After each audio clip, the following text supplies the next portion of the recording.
and welcome to another episode of Ball Chat Podcast. I am one of the hosts and probably one of the most downhearted man right now in the world, Junior. I don't know if Benton is online right now calling in from a remote location. Benton apparently is trying to get on the good graces of the JFF with their JFF live mandate. We'll talk about that later. But Benton, what's going on, sir? Doing well, family. Bless up to the ball shot, family. Happy Sunday to the football family, and hopefully y'all had a wonderful week. Are you still here? What do you mean by all me stay? I'm good. I am surviving relegation, sir. And that is all that matters to me right now. Well, I heard the coach say Manchester this might be the worst, maybe the worst Manchester United team in history. So, how long is the history? You're the fan. I mean, how many years this team in existence? It doesn't matter. This is the worst team in history in No, we Manchester. just want to know for context. We want to know. There is no context needed. Whether if Manchester United is 100 years old, this is the worst team in 100. If they are 150, it's the worst team in 150. I don't care how old it is. They're all worst Yo, side. 100, if it's 100 years old club, and I were Steve in history, Jaja at this age in 2024 with advancement in all these things I know the worst. Yo, bun room. But bless up to all the family. Bless up to everyone. Hopefully everyone's doing well. Happy what is it? King Memorial Weekend to all those who recognize, we salute those who continue to uplift communities and do the work on the ground for equality and elevate communities across the globe, So up. Hey, ready for discuss football in a brethren. Start Start up. you Big up to go ahead, by your Camon. time. Big up to Camon out the road. Cause the Camon is not with us this week, conveniently. How Chelsea not play yet? Come Um, on. tomorrow. They play Wolves tomorrow. Okay, But they okay. did play So the midweek though, right? if we want to call it that. Big up yourself to come on and defraze and all the family. Interesting week for the Chelsea fans. But I mean, we have to start off with the English Premier League, Regin. Run it. Premier League start it off. Wait, what we say? Well, you don't know. It was show always that before we used to have a ballers and bugs segment. I'm not going to say it for all the new listeners because we have some new listeners coming in. I know some coming in this week because I did give a preview to someone bridging them and them are forward. So normally we say ballers and bugs, highlight your ballers of the week, your bug of the week. Right now we integrate it with the show. So let's kick it off with just English Premier League. First of all, Benton, is English Premier League the best football league in the world right now, in your opinion? That's the first question I gotta ask you. Why is this necessary? Because we always start the show with the English Premier League, but it seems to me like Italian league might be creeping up. That's why I'm asking this question. Where do you sit on this? Okay, I mean, I thought that because you are the advocate, for the English Premier League, I have a funny feeling that you get peer by the people who work for the English Premier League to advocate and promote the league. So, it's probably the most marketable league. Yes, it's definitely probably the most entertaining product.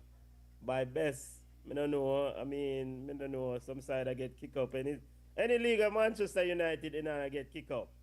I that the league that we are watch.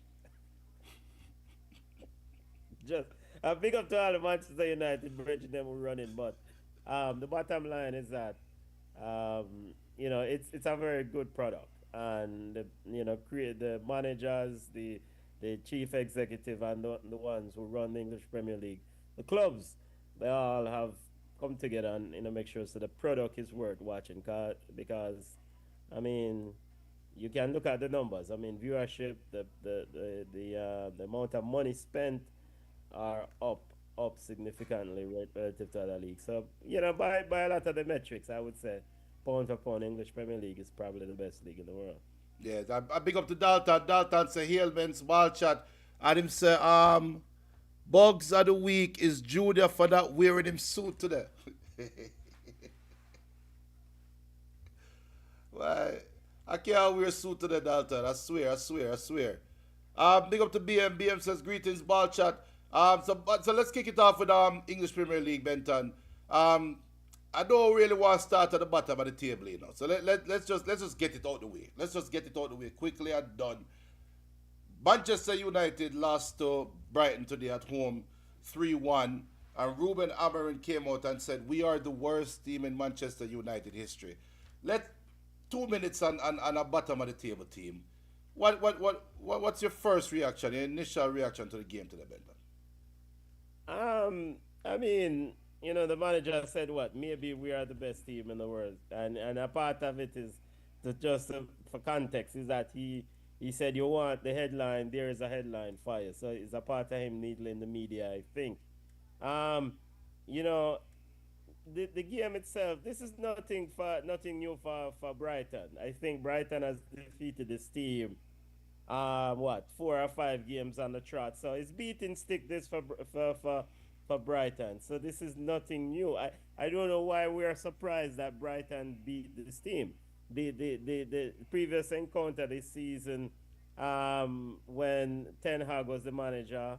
I mean, Brighton defeated them when about what 4 or 5 Manchester United defenders were at the back post. Just watch whosoever. I think it was Joao Pedro at the end scored that winning goal. So it's expected, but I guess as the granny would have said, boy, how the mighty have fallen, and the mighty once mighty empire is just a arches. Manchester United gone to the dog, but Brighton impressive team. Mitoma, Danny Welbeck. I mean these players are putting in a lot of work. So big up to them. Ball off the week to Brighton and what they have done at Old Trafford, and the work that they put on the display today. Big up Mitoma score a beautiful goal, and be a bit them player, and so we don't really want to get carried away with handing out ballers of the week to Brighton players for achieving this success or victory today because it was expected. Yeah. All right. Dalton says also honorary bugs of the week. Bugs is Free Kick FC, aka Soccer FC. BM says remember these are highly paid with big egos. And Dalton says Baliba is a real baller. For me, this game is just more the same. Is a team that is still searching for its identity in Manchester United and still searching for a heart. And on a day where they celebrate not celebrated are celebrated the life of Dennis Law who passed away. And on that day, the players then basically go out there and lay one big dude upon the field. And none worse than the bug of the week being Onana. Onana, that goal that he gave up, that third goal, was absolutely atrocious. The first goal he probably could have saved. I think he could have saved that goal.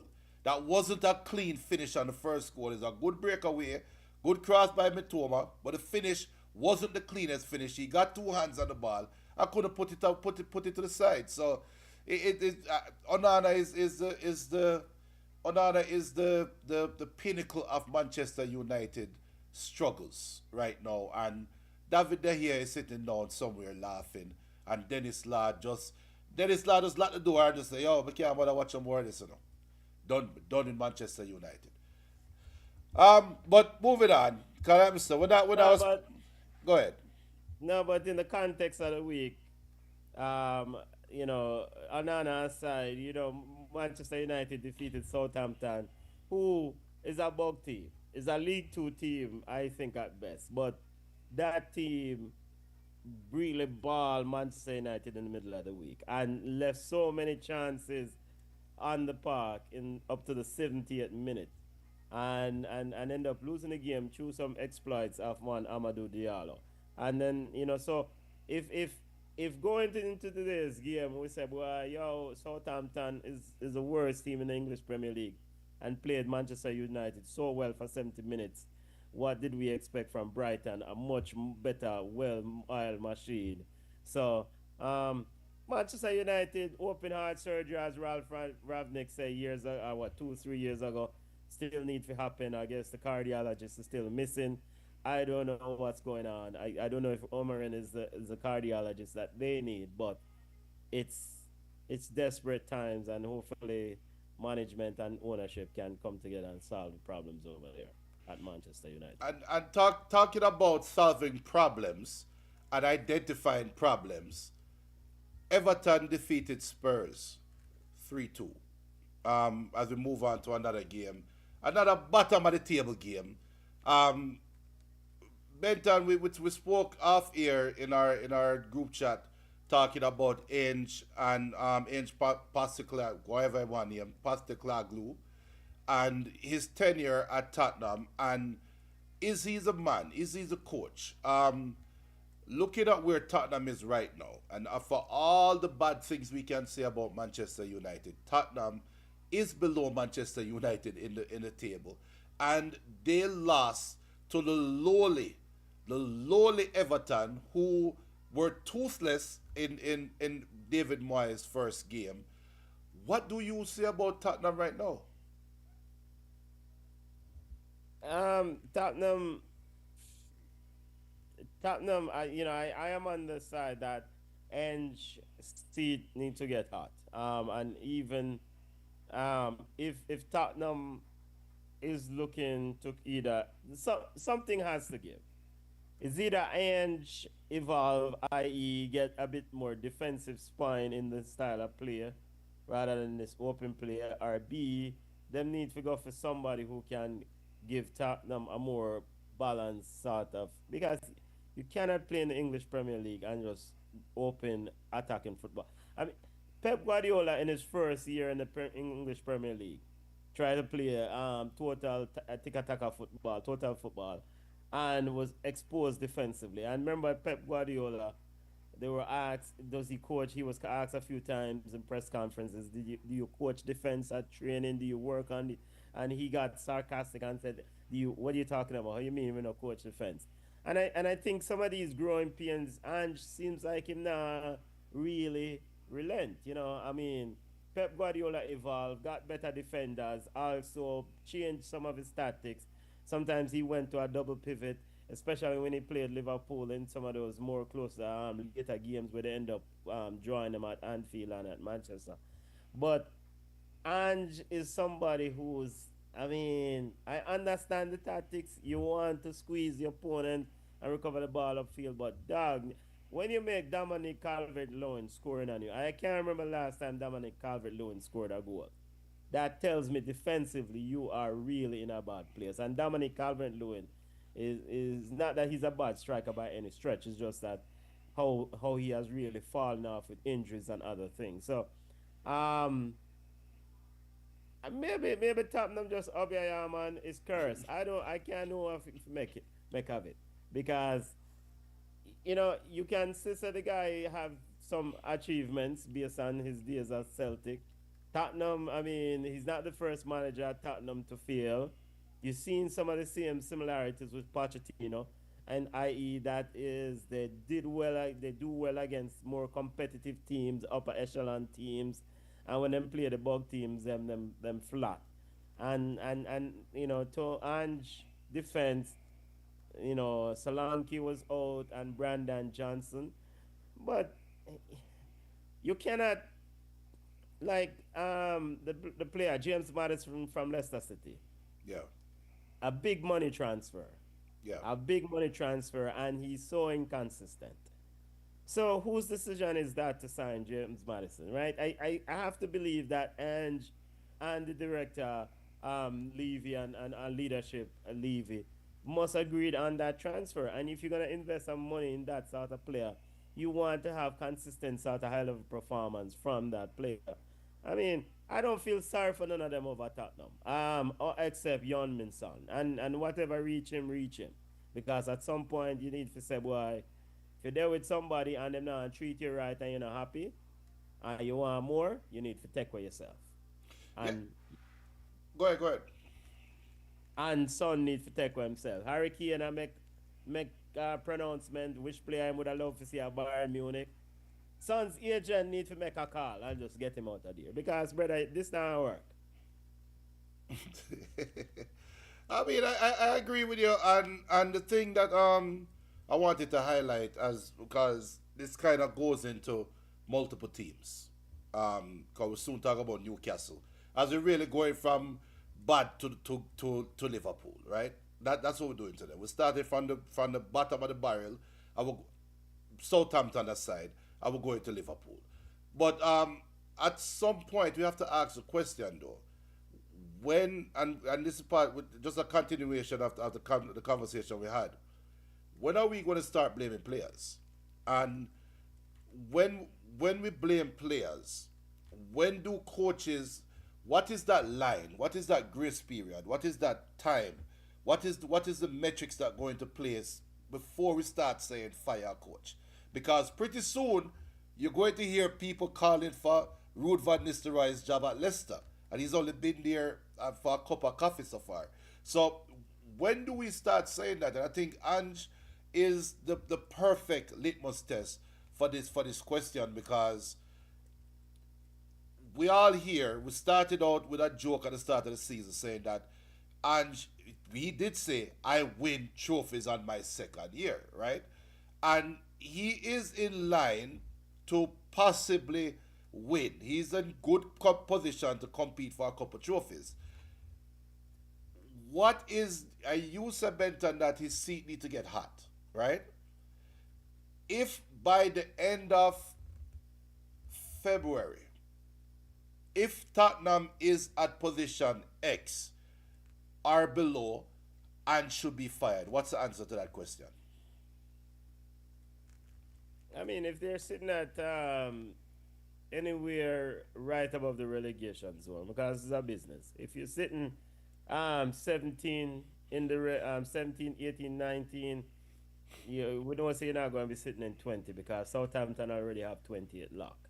All right. So if you're sitting in 17, 16 possession in February, no, time to move. And especially the number of points between the drop zone and Tottenham, if they're sitting in that position, then yeah, you have to move on. And then to circle back to that question, because, well, before we circle back to your original question, the difference between relegation and the Premier League, the amount of money, the loss of these clubs. I mean, we've heard about Cardiff, we heard about other. Look on Bolton Wanderers, Bibi Gardner old club.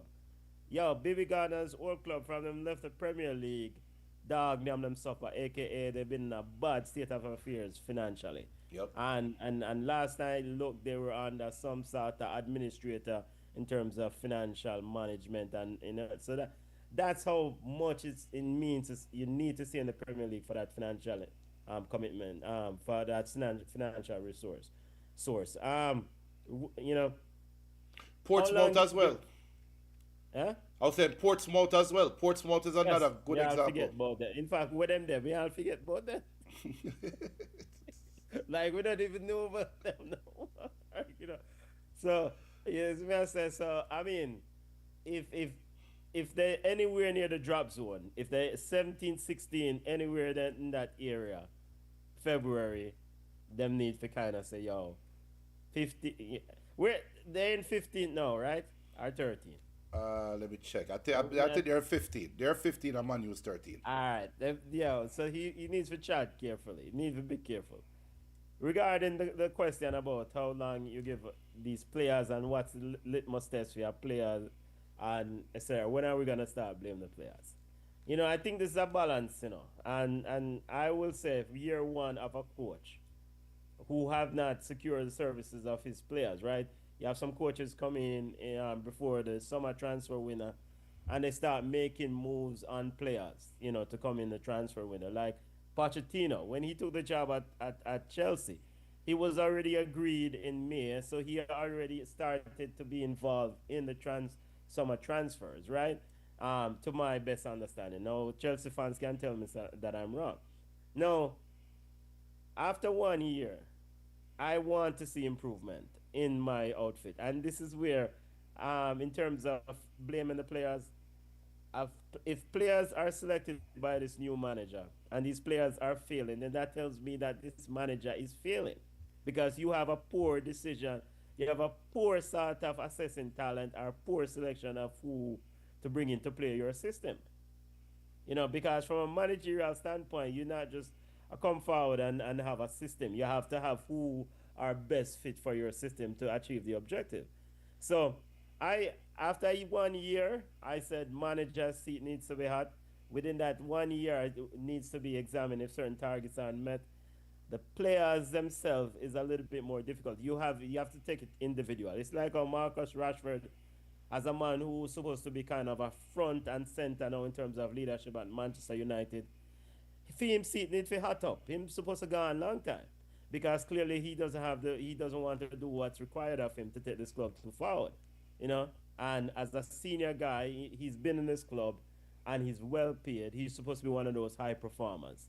So any sort of new manager going into that environment should be looking to a Marcus Rashford as one of the high paid big ballers in the club to say, yo, let's start a fire and let's start doing achieving some success. So players who have been in clubs for any long period of time and underperforming. All right, and I understand like some players, you move to a new town, you're on a new contract 1 year in, you need to get settled. Sometimes your families have to relocate, so that takes a little bit of time. But after a year or so, we need to start the productivity. So to make the long story short, is just I both players and manager after a year is just more difficult to get rid of players because you usually have them under longer contracts, and you can't get rid of all of them. Right, right. I agree. I agree 100%. I big up to Kofi Paul. Kofi saying, Dalton, real talk. Baliba is a good baller. Speaking about Baliba from Brighton. The youth was still. But it's only Manchester United. You I you mean, don't say that's a Barcelona youth product though. we still talk about Barcelona. We don't know, just hold on. Just hold on. So we just want to make sure that we get that on the record. It is okay. It is okay. We still talk about Barcelona. But again, people, big up Kofi. Kofi saying, Bugs is Soccer FC. Why? You know what? Let's go. Let's go over to let's go to the. We started from worst to top, right? Minus Southampton. Started with Manchester United. We're going to Tottenham. Which is the next worst performing team of this week? In my opinion, it's a toss up between Arsenal and Newcastle. Who you say, Benton? Because Arsenal right now, Arteta is.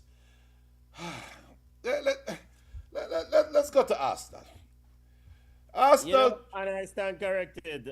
Bad news. Baliba is not a Barcelona youth product. I could swear Baliba came out of Barcelona's academy.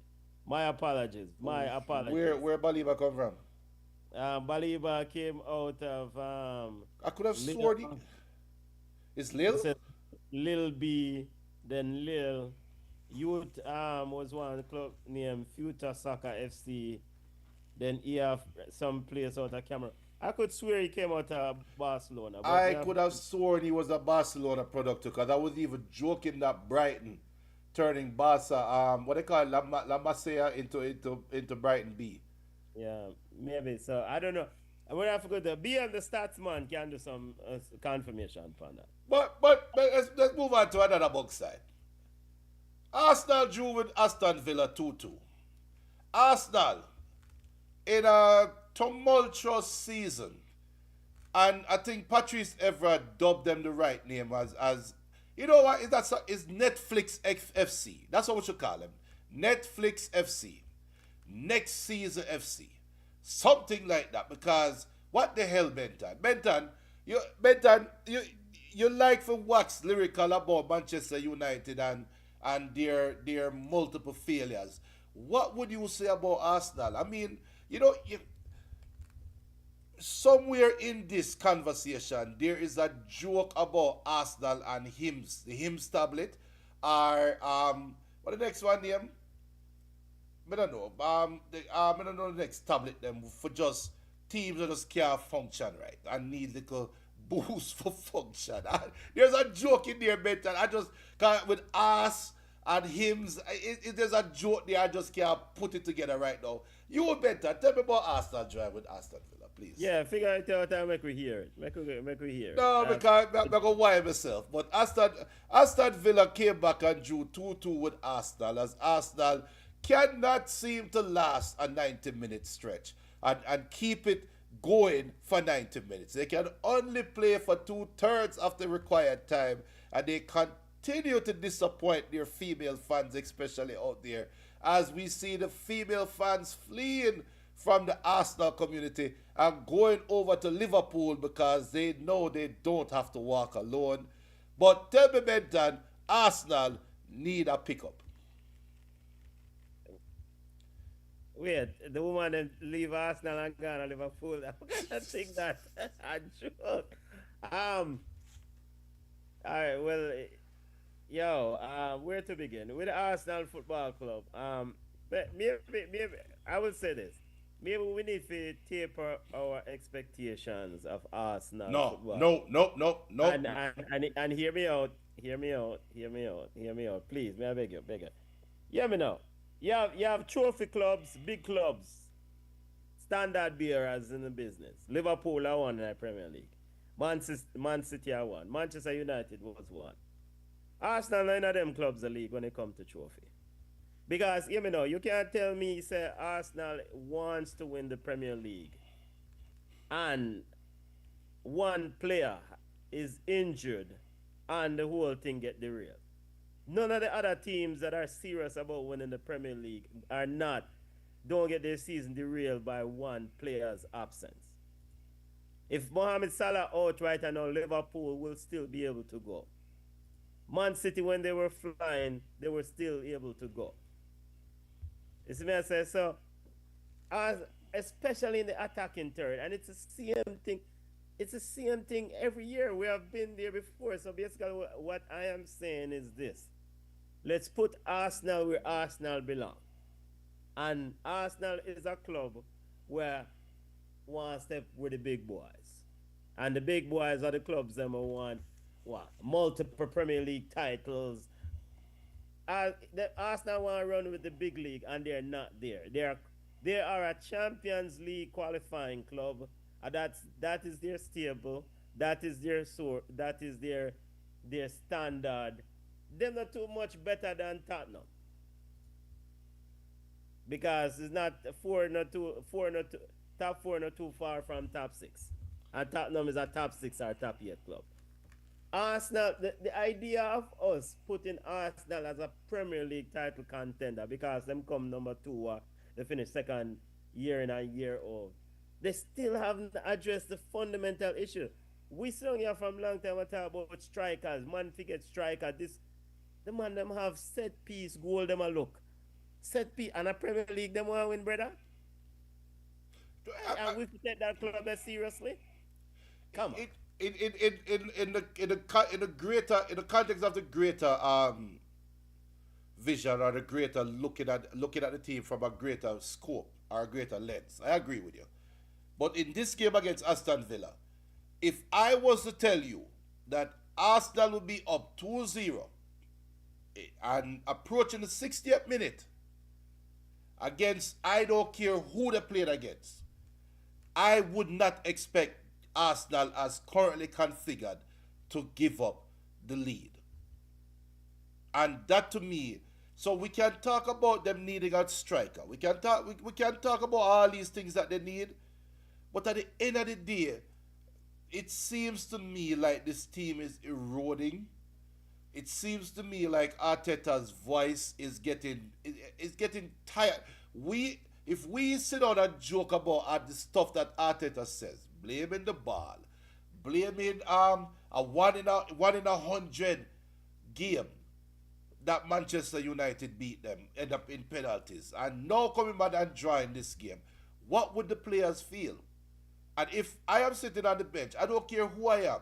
If I am sitting on the bench and me see Kai Havertz constantly playing over me, I can't respect the coach anymore. At some point, something has to give.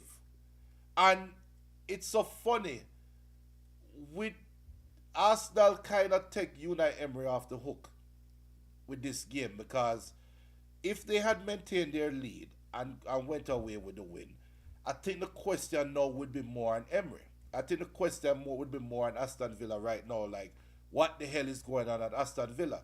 You Benton said that Arsenal is like Tottenham, which is highly disrespectful. But Aston Villa is not that much different than Arsenal right now in terms of inconsistencies in playing games where you are expected to compete in and try to win those games. We shouldn't be judging these tier teams. Arsenal, Aston Villa, Tottenham at the start of the season, but Tottenham fall off completely off the wagon right now. We shouldn't be judging these teams off beating Southampton, beating Manchester United and them little idiot side. We should be judging them by beating teams in their bracket. And this game right here, I think both fan base can come out feeling like they have more questions than answers. BM already pointed out that he hear Aston Villa is going to sign another winger. We've been hearing about them signing another winger since what name? Diaby? A Diaby they had that move on to Saudi. We've been Yeah, hearing about I think they signed Milan from Dortmund. yeah, but I think they're trying to get another one. 'Cause I think that I'm pretty sure I saw somewhere they're looking at Fufu man. I'm pretty No, but sure. but the thing is that all right, if we look on the and we can check the Aston Villa transfers like rumors or whatever.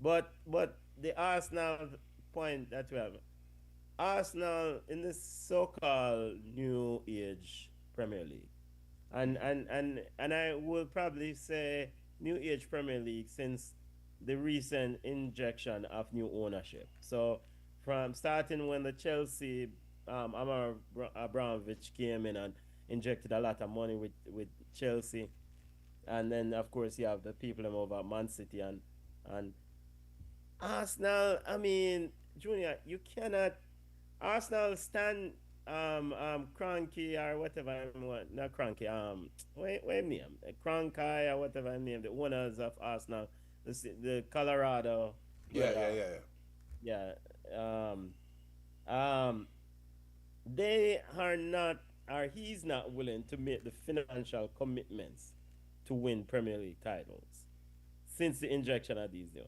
And so we as a fan now are on the outside. I said, well, your Arsenal are title contenders.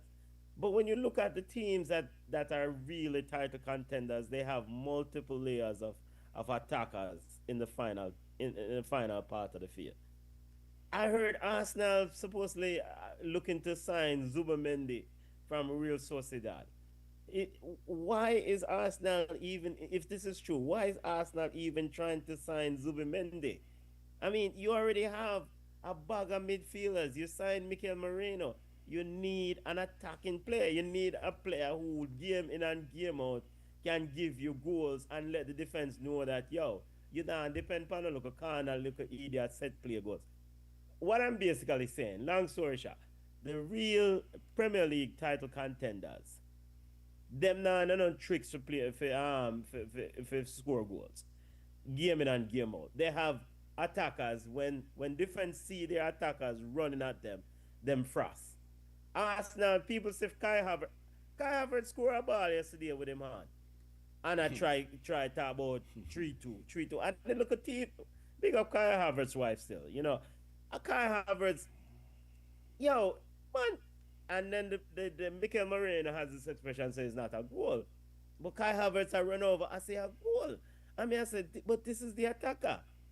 So I from here on in, and I've made this adjustment probably mentally a few weeks ago, is that until Arsenal Football Club convince me that they can win the Premier League, I don't with Mikel Arteta this new ownership, I am not having Arsenal Football Club winning the Premier League. All They're right, not a contender for me. fair enough, fair enough. And them get them have strength for Tottenham because it's a North London derby, and them Mikel Arteta get hype in Man City, but you cannot do this and then lose to look at home. I mean, we've seen these things before. Up to For zero. every year and a year. I mean, come on, man. And then and they come tell me say them a title contender. And Arsenal fans protect your mental health. Ian Wright, we love you. Protect your mental health because Protect it's not worth it over this club. protect their woman too, because the women are fleeing and going over to No, Liverpool. you can't. You have to go make them go on. You can't do that. The bleacher would have tell yourself you make them go on. Because they're not really the fan of Arsenal ship anyway. And who wants to be supporting a loser? I mean, only thing Arsenal fans really have now, I mean, here we are going for Arsenal fans. The only real thing that they can rest their heart on is the invincible thing. And we big them up, we big up that team. And that team was an excellent team. But sometimes you have to check the rake and say, yo, brother, an artist side that side drew a lot of games. Why didn't that team win Champions League with so many big ballers? And now we are looking on it and say, yo, look on Arsenal. Arsenal still cannot even win the Premier Leagues in 2004. That are 21 years ago now. We take them seriously. You said you said in the chat, and big up the BM, big up Dalton, and Kofi Paul, big up everybody. We know them said no cricket, but you said something that was very profound in the chat. That either you said or you say you saw somewhere that today's generation of young West Indies cricket fans will look at Brathwaite as a legend, right? Look at today's young Arsenal fans. They might be looking at Samir Nasri as a legend, as their legend, Van Persie. I mean, when you take that, you talk about how they are perennial bridesmaids, right? That's what Arsenal is. Arsenal have been in contention when Manchester United is a big dog. Man U fall off, Man City come over and take over. Before Man City took over, Arsenal was still in contention when Chelsea arrived with Jose. They were still bridesmaids then. They saw Chelsea fall off. Chelsea came back again with Jose, and they fell off again. Came back again with I think the Israeli coach, the Israeli Avram Grant. Avram Grant. Then you had the Even Man City resurgence, Leicester City. They came and they have been bridesmaids to all of these teams. even Andres Villas Boya, De Matteo won Champions League. Arsenal still can't see them win a Champions League. And now we need to take this team seriously. Come on. You know what? Better. I would touch on the idiot side, yeah, one. Don't talk about us. We have a whole heap of brethren and sisters who support Arsenal. And I love. But we love, we want, we know say loyalty is a big thing for people. And we know say people, a lot of ones who probably rally around Arsenal, they in our age group. So they had a period when they saw Arsenal as a big side. Because we don't know say Arsenal used to play a lot of brothers, a lot of black men. I run, on the wing on them, they play some serious football. But this Arsenal that and then this Arsenal that you get year in and year out, it's rinse repeat. As Patrice Evra, Patrice Evra, the chicken man. This brother always sit on TV and do some strange things with chicken. At this year club, can't win a Premier League, brethren. This and all the Manchester United fans are gonna pull up the Patrice Evra chicken video after this. Cause Junior know what we're talking about. But Arsenal need to do better, man. It's simple as that. It needs to do better. And Arsenal fans need to protect their mental health. Me I beg we love take on yourself away. Put it on brave. Me not telling yourself it's up on the other side. It's like how the woman them gone to Liverpool. Make them go on. But for your mental health, just take a break. Just take a break. Go watch golf or go watch something else. Because this is another year where Arsenal just are the same thing again. They say Same thing again. go watch darts. Go watch dance or some. Or them have this dog show where come on TV. Go what Kennel dog show. Go watch that. You see me I say because it's the same. All right, and then me hear a thing recently. Edu left Arsenal, the man who was in charge of recruiting in players, and now it seems like more responsibility has been given to Mikel Arteta to recruit players. So a brother who can't even win trophies consistently now have to figure out how to recruit players who win trophy. Come on, man. We saw Liverpool was in the doldrum, come win a Premier League before this team turn back to good things. This is me I say. Come on, Arsenal, them feel do better, man. Before we go to the standard bearer, I don't know I push up against the clock. But Nottingham Forest. Because the standard bearer is Liverpool, right? And right now it's becoming a baseless, useless Wait, conversation. sorry. Just one thing again for Arsenal, because we have to forget about it. Leicester City come win a Premier League. Before Arsenal won a Premier League again, Bridget. Come on, man. Leicester City, won a Premier League before Arsenal won a Premier League again. And Arsenal supposed to be big side. Arsenal fans, speak up. Sorry, Junior. We can't bother with it.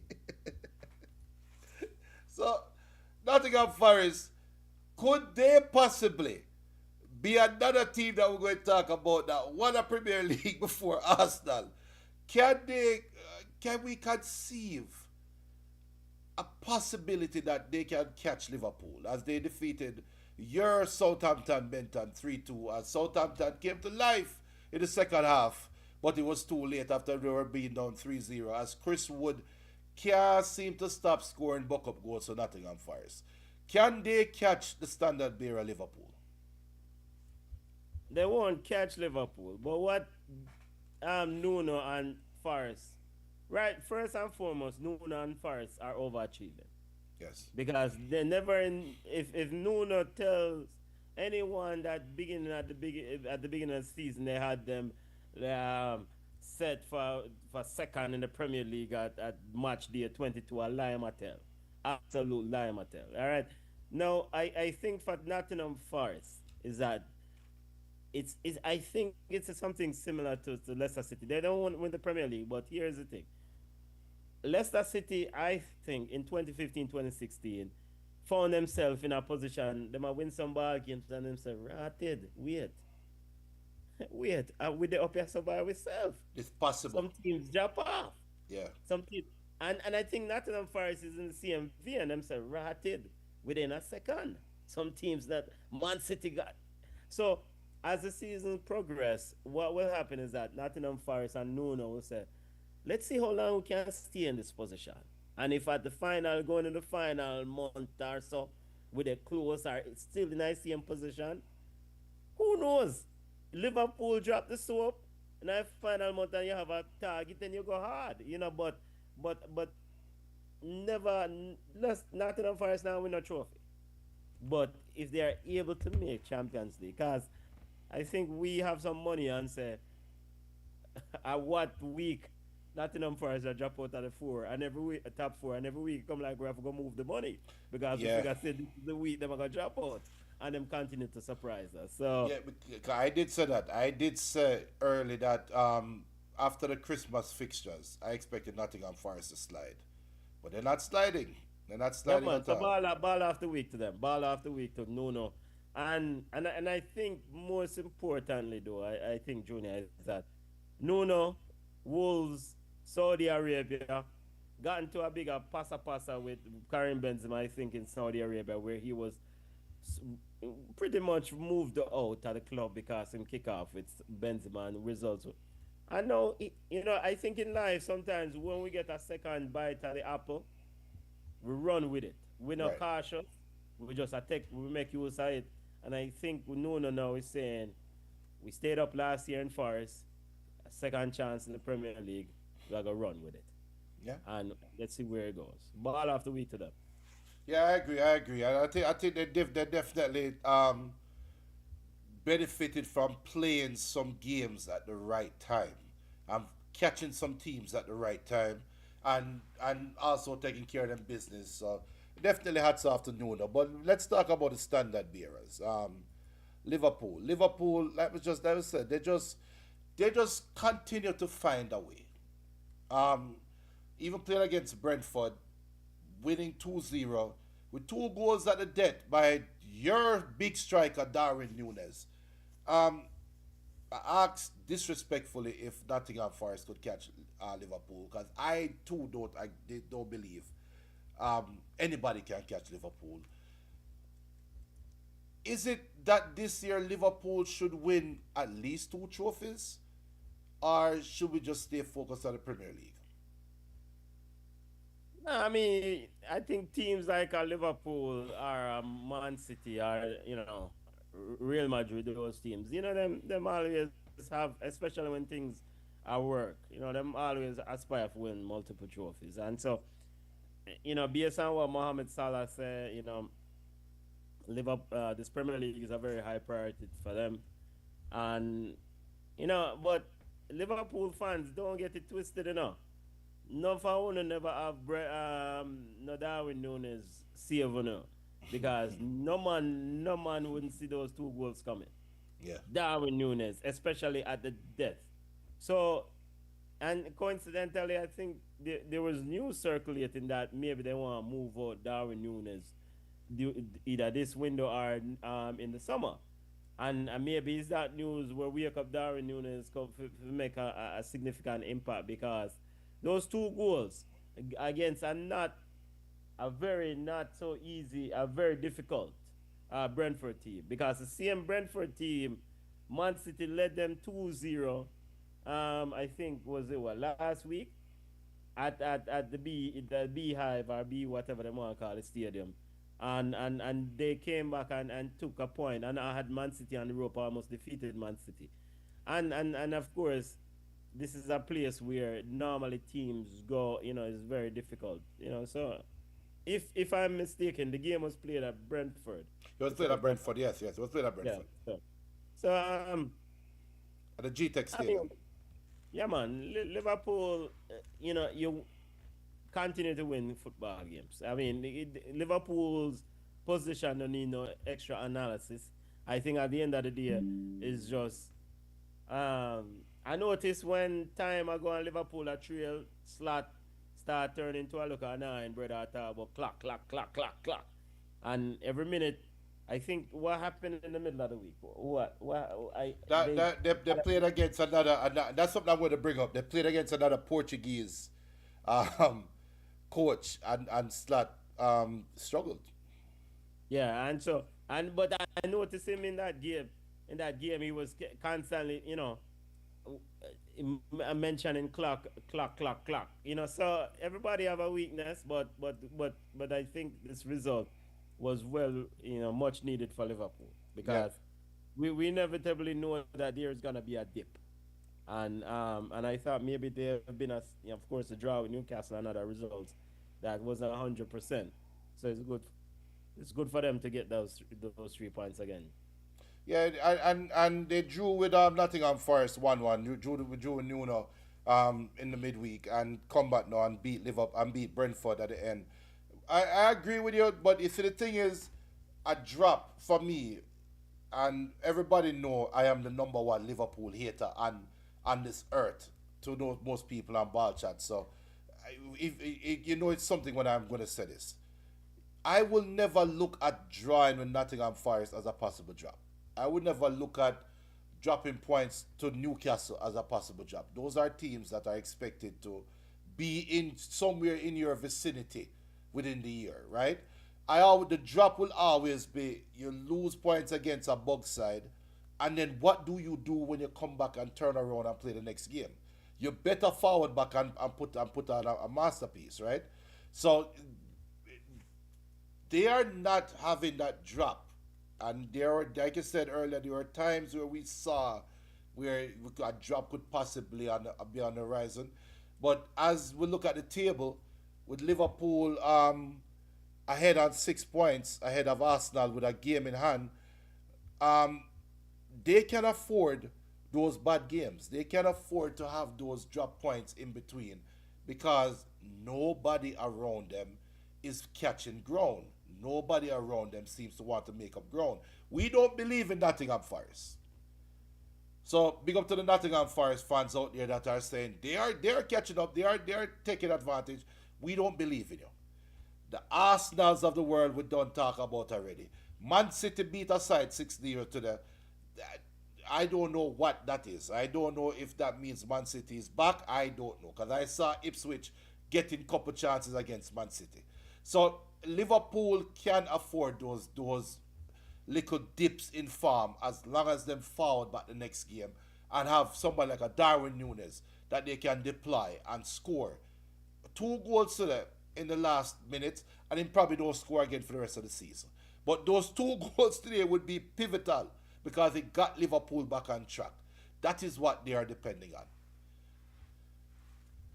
Yeah, well, and I think for Liverpool fans, they don't want him to go quiet for the rest of the season, as the Liverpool hater just said. But those, I understand the point regarding, the how big of a victory it is at the goal. So, and yes, I agree that nobody don't really squeeze them. I put pressure, an extensive pressure down, breathing down their neck, so to speak. So they can afford a one game with a drop a point here or there. But ultimately, big teams want to separate and separate as much as them can. If Liverpool can tie up this league by January or January no by March, them can say yo we're done. Because we are lead by 20 points. No, that will never happen though. That's you not know, happening. you know. So what that does is that it then allows, and that the 20 points is just an example, but then that allows the manager to say, all right, give the other young players some experience. I know we have bigger fish to fry because I treble we are say.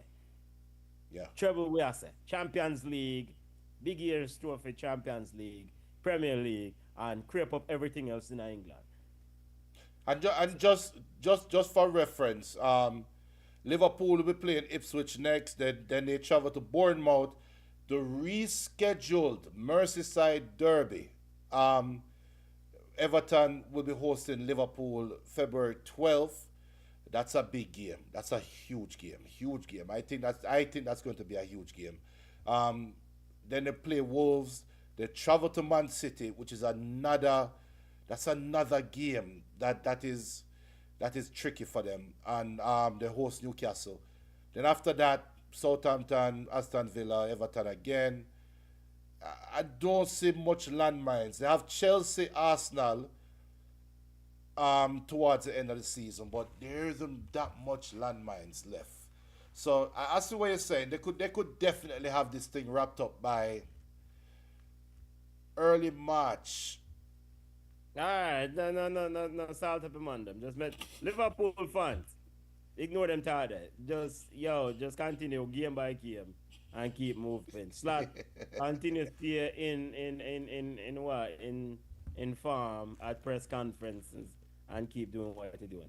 And I noticed you didn't really highlight when you mentioned the game, but I want to give this coach a ball of the week, and I think this game is a dangerous game for Liverpool. Is Bournemouth.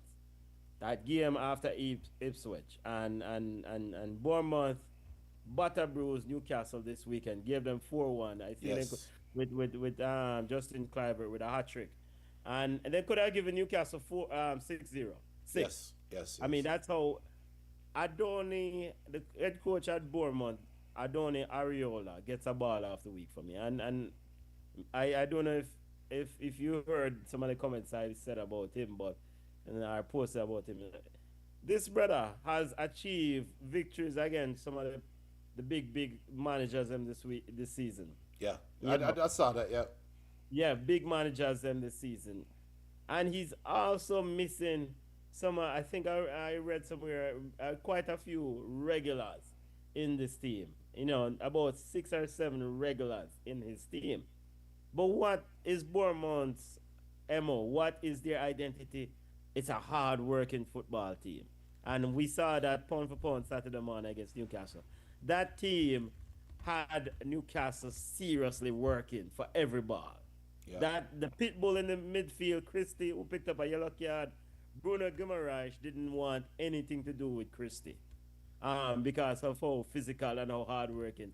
And that's a testament to Adoni Ariola, a man who coached Rayo Vallecano. So La Liga built and a Premier League shine start to manage. And I will say, Adoni Ariola, if Tottenham comes calling, ignore it, brother. Don't answer the Okay, phone. okay. Don't answer the phone. Don't Well, answer the phone.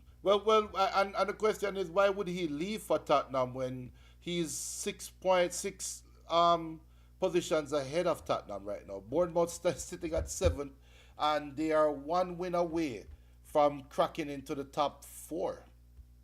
They Well, I can. mean, according to the definition of traditional or historical big clubs, Bournemouth now in a no Super League, but Tottenham in a Super League. True. All right, so those are the lures or the attractions that would probably I get a bigger money, but a more headache, More stress. more stress. Yeah. So So no, so ball after week to Bournemouth, ball after week to Justin Clivert, Patrick Clivert's youth. Good to see father like son go on do them thing. Of course, Patrick you think Clivert. you think AC Milan regretting, or is it too far removed? He's too far removed from AC Milan. I mean, too far removed. I just think it's the right climate, right coach, right environment, right food. You mentioned Arsenal ladies earlier. Maybe Justin Clivert is find happiness in his life. Where, we always say, boy, there's always that other that complements and make everything work, whether we are doing with professional environment or whatever. That personal life is also something that helps to make one excel in the professional space. So maybe Justin Clivert find something like Shorty, Vibes Cartel X, and, and I really kind of enjoy himself and does him a boss when I go up on the field. But bottom line is that Bournemouth I play some really, really good football. And just to highlight what you said that Patrick Clivert, Justin Clivert, he probably found his balance, found his comfort in England, right? Real quick, as we're pushing up against the clock, and I will talk about the EPL today. Me want to talk about Syria, and you just talk about EPL. But it's okay, you are the EPL fanboy today.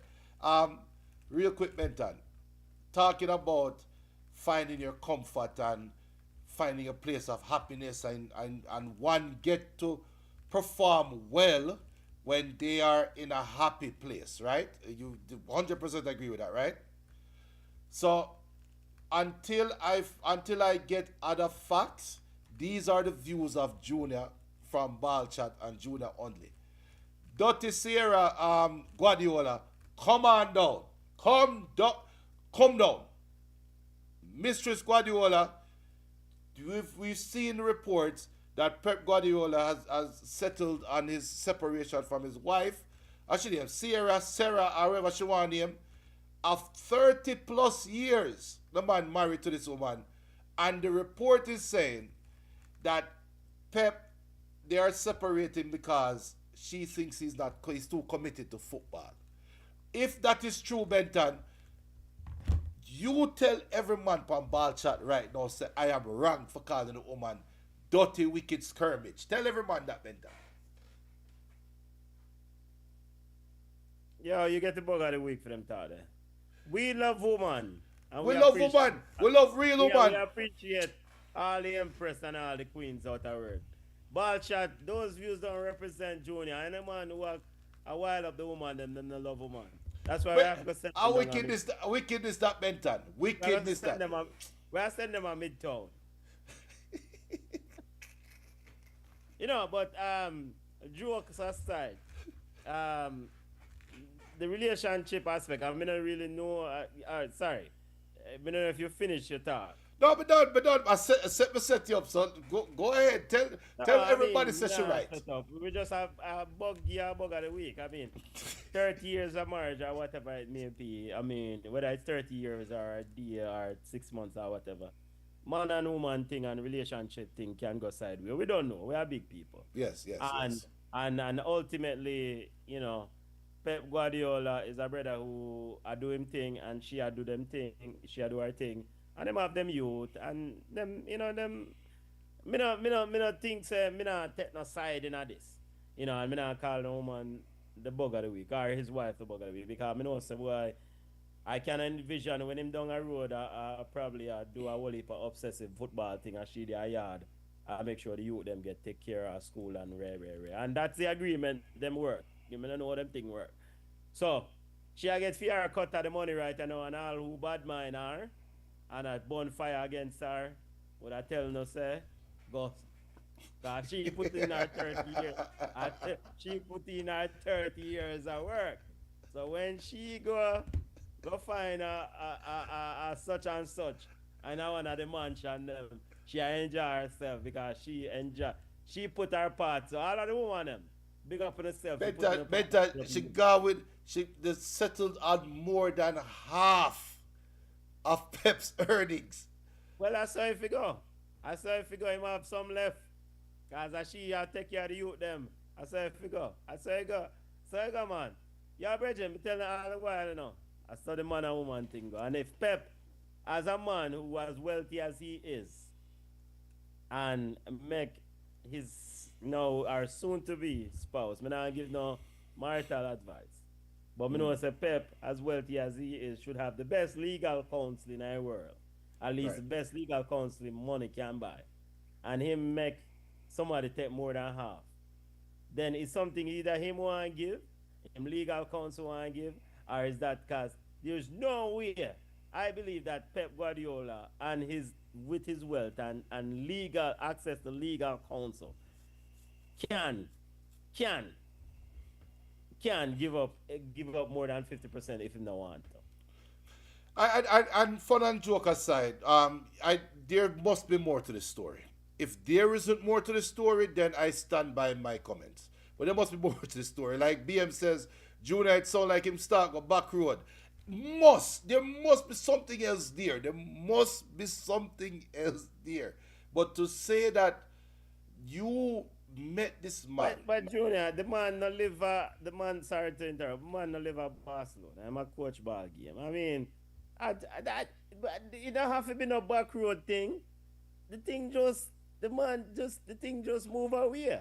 I, I agree. It don't But have to then, be no back road thing. but then this is my And thing it though. could be a back road thing. It So, could be a back road thing, but she not say it. and it don't So, have to be a back road thing.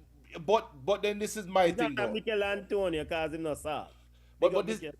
but this is my thing though. My thing is this. My thing is this. Um, if things go south and everything is still amicable, where everybody's still on good speaking terms, we don't have to make it legal. Yo, we stay together. Me have a house over there, so you have a house over there, so go live over there, so me live over here, so we'll link up each other. When you bring legalities into it, that is telling me that there is some really hard feelings, bad feelings sitting there, and something negative happened. And like I said, whether this is a football show, but sometimes we bring real life into it, and it just I have questions. I have questions, but we will And see. We will see.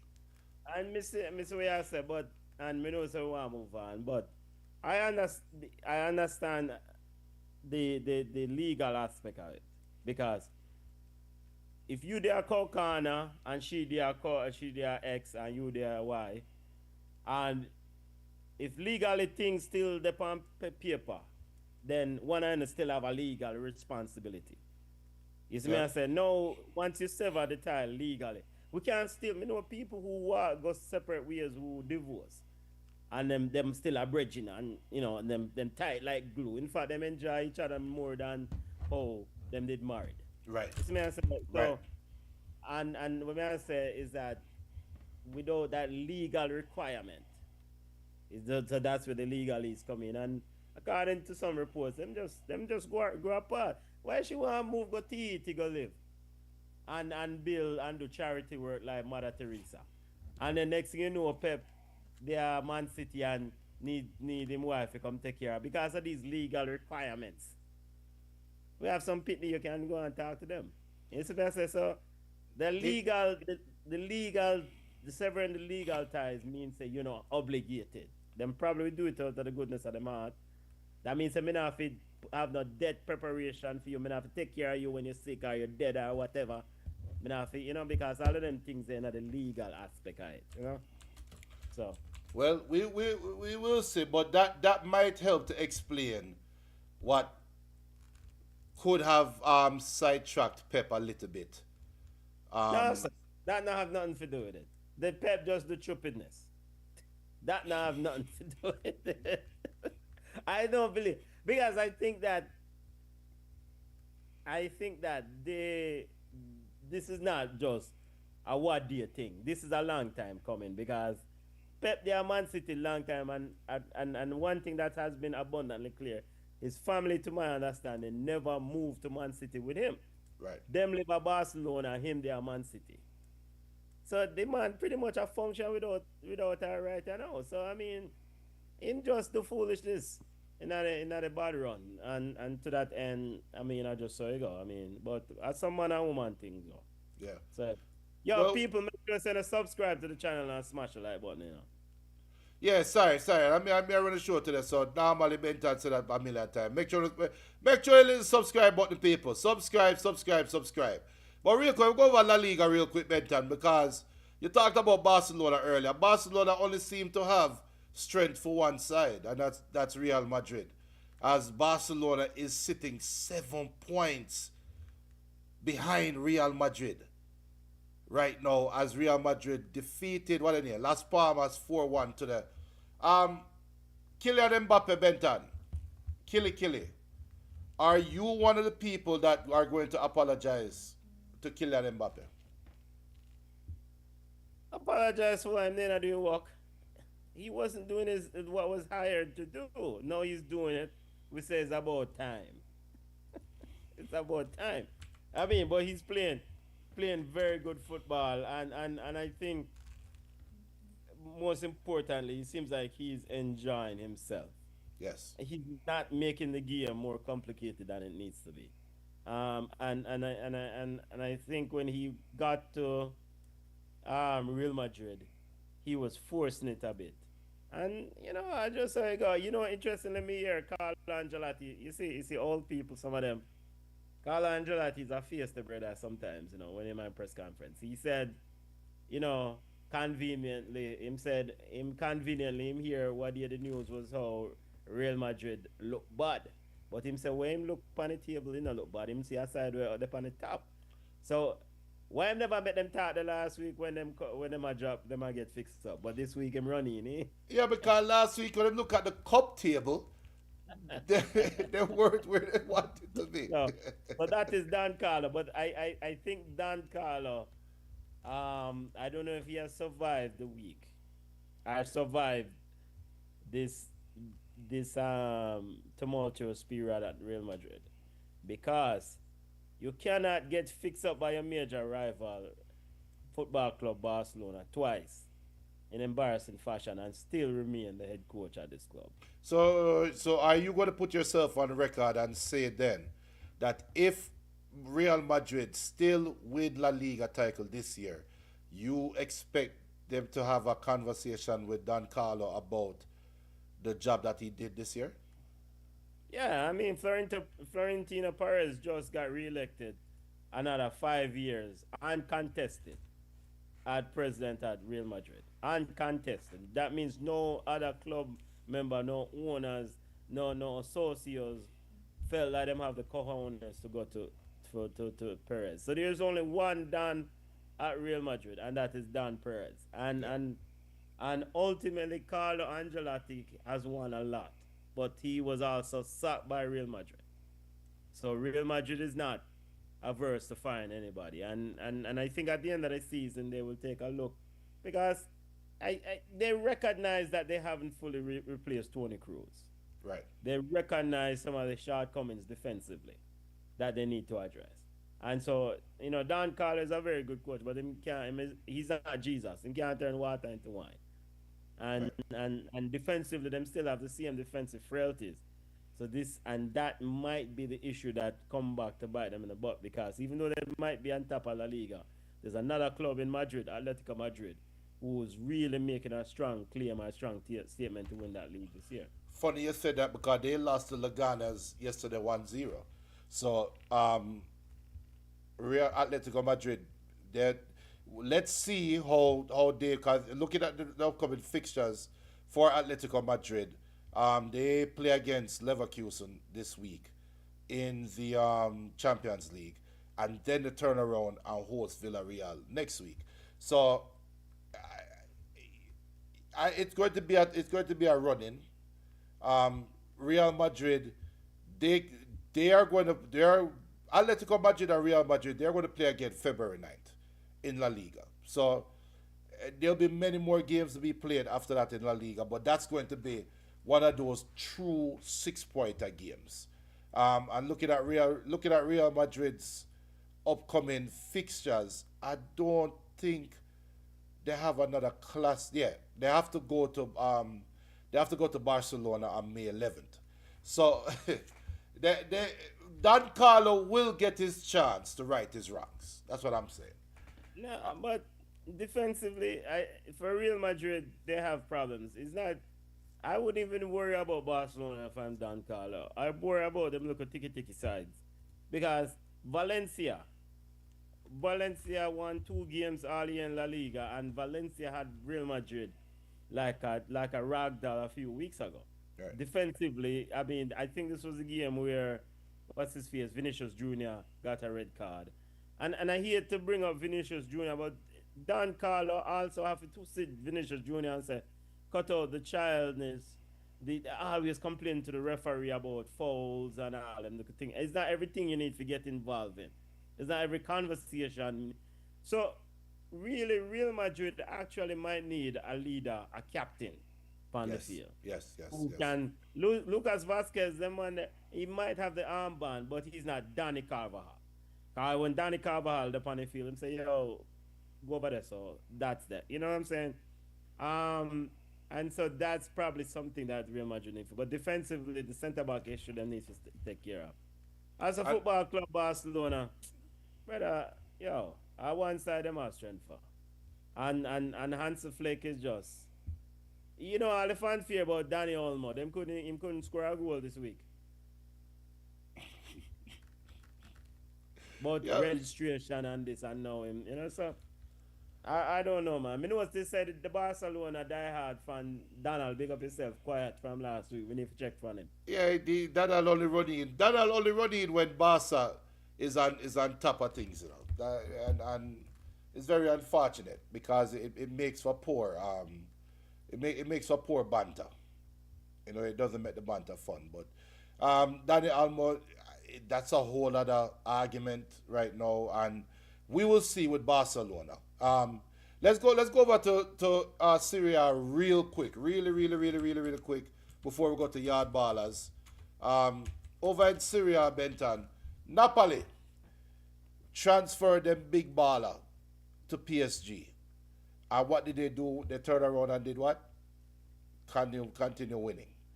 Um, where do you sit with Syria? I asked you earlier about Syria, and is it creeping up to be one of the best leagues in the world? Is it just parity? Is it just all the teams that are ordinary together? What is it? And what is it about Napoli as they get ready to play Juventus next, which is going to be a big game? What is it? What is your take on Syria? I think the league is back to being competitive. It's probably the most competitive league this in UEFA this year. Yeah. So far. So it's back to being competitive. Napoli has to win it, and I will not I will not have Napoli as a favorite as it stands. Remember, a few weeks ago, Atalanta was leading the table. Now Atalanta are who we think they are. They've fallen off to what, three to third or so. The third, yeah, yeah, yeah. But the real team that gets to decide Serie A is Inter Milan. It's Inter Milan's trophy to lose.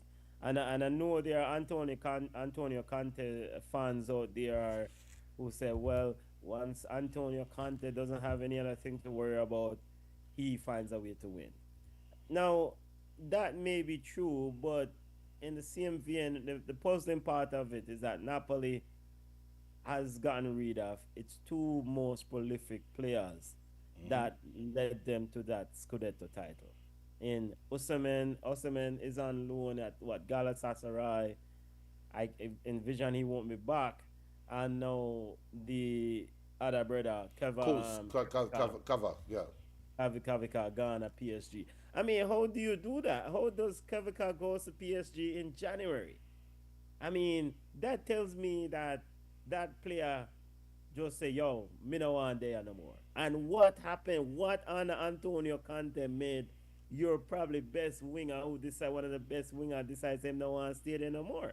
And and I recall the press conference that Antonio gave say Kevin Carl said he doesn't want him and then say, okay, we move on. Yes. So yeah, I get it, you move on, but as ownership you have to say, wait, Wagwan. And then, but the one at Delderens is an ex idiot. But I will say this: it's Inter Milan trophy to lose, and until Napoli wins this trophy, I have it. They're Inter Milan is defending champion. Simeone, Inzaghi, them man they know them works and them know them side is a well-oiled machine. It's their trophy to lose. Yeah, and I agree. I think Inter, even though they are trailing only because of the game in hand, they're trailing by 3 points. I think they are very comfortable chasing, quote unquote, chasing Napoli right now, and I think they are banking on Napoli cracking under pressure because we all know Conte is he's one bad turn in him sleep away from having a meltdown in a press conference and probably throwing a chair and hitting one of his players and pissing off people. So we will see. We will see. We will see. We will see. But But interesting before you times. leave, sorry, Julian, before you leave Syria, I'm go Yard Ballas. One shout out Como. They signed Deli Ali. Yes, Um, yes, yes. and I don't know the extent of the deal, but we know Deli Ali, and we know how difficult a period he has gone through. I mean, he's publicly spoken about the struggles in his personal life, and of course the professional side of things. And I know personally, I have very high demand on some players, our players, Right. because I'm a keyboard coach and I may I do it. But at the end of the day, these are humans, and they have the same struggles like other people, and and to some extent, financially, we know so them set. Um, and Deli Ali is a very happy. It's a ball of the week to come on. One big up Deli Ali. I think Seth Cess, right? Fabregas Cess Fabregas. Big up is Cess. being involved in that process. But we want to wish Deli Ali all the best on this new chapter, man, and good luck you because if we turn the clock back, what 10 years ago, Deli Ali was one of those real general. We say, yo, the man, they a baller.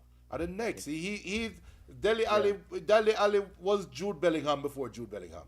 yeah, man, yeah, man. He was And he was right there, and and in fact, if Tottenham did take care of them players, then maybe Tottenham would have win something. yes, yes, yes, So yes, yes, yes, yes, yes, yes. Deli Ali, big up yourself, and good luck to you, brother. Good luck to you. Good luck.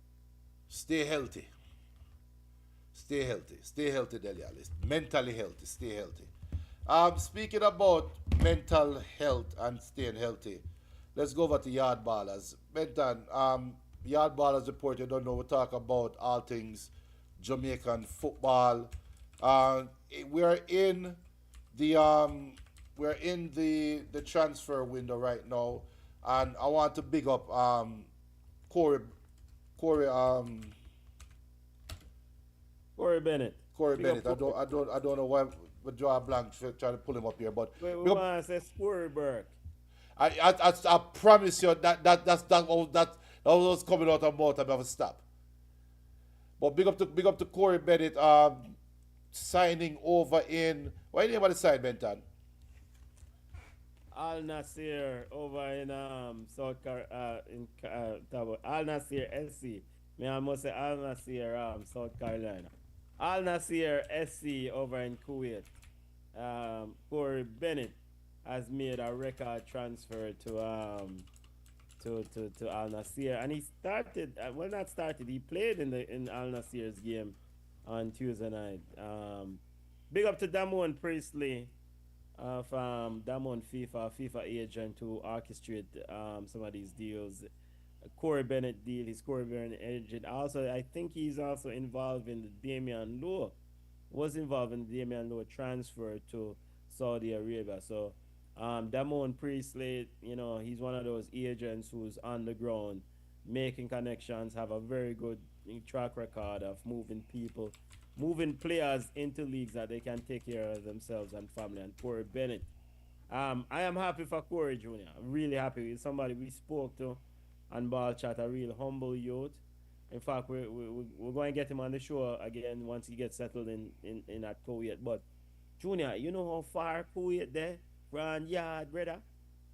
But remember, Corey did say on our show that ironically in the interview when Come On did ask, I'll look it up. It's in the After Field segment on YouTube. You can see our exclusive interview with Corey Bennett at the start of this season. Actually, um, Corey did say that it does for him. It doesn't matter where he goes. He just wants to play football. So you're right, Mental. Q it the fire, but if it's one person that I would have bet money on that would be comfortable going to play in Kuwait would have been Corey Bennett because of especially for what he said on the show. So hats off to Corey Bennett. Hats off to Damon Priestley. Big up to Damon, super agent, Jamaican super agent Damon Priestley. We don't want to put out the information out there and send a bug for link him, but if you are a baller and you want to be represented the right way.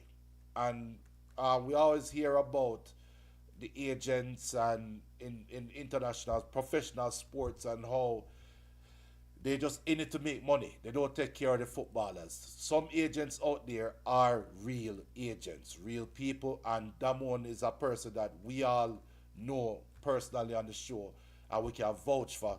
Brother, that is solid, A1, and he will take care of your players. So that one, big up to Corey. I watched the game. Corey played for the first 75 minutes, 75 to 80 minutes.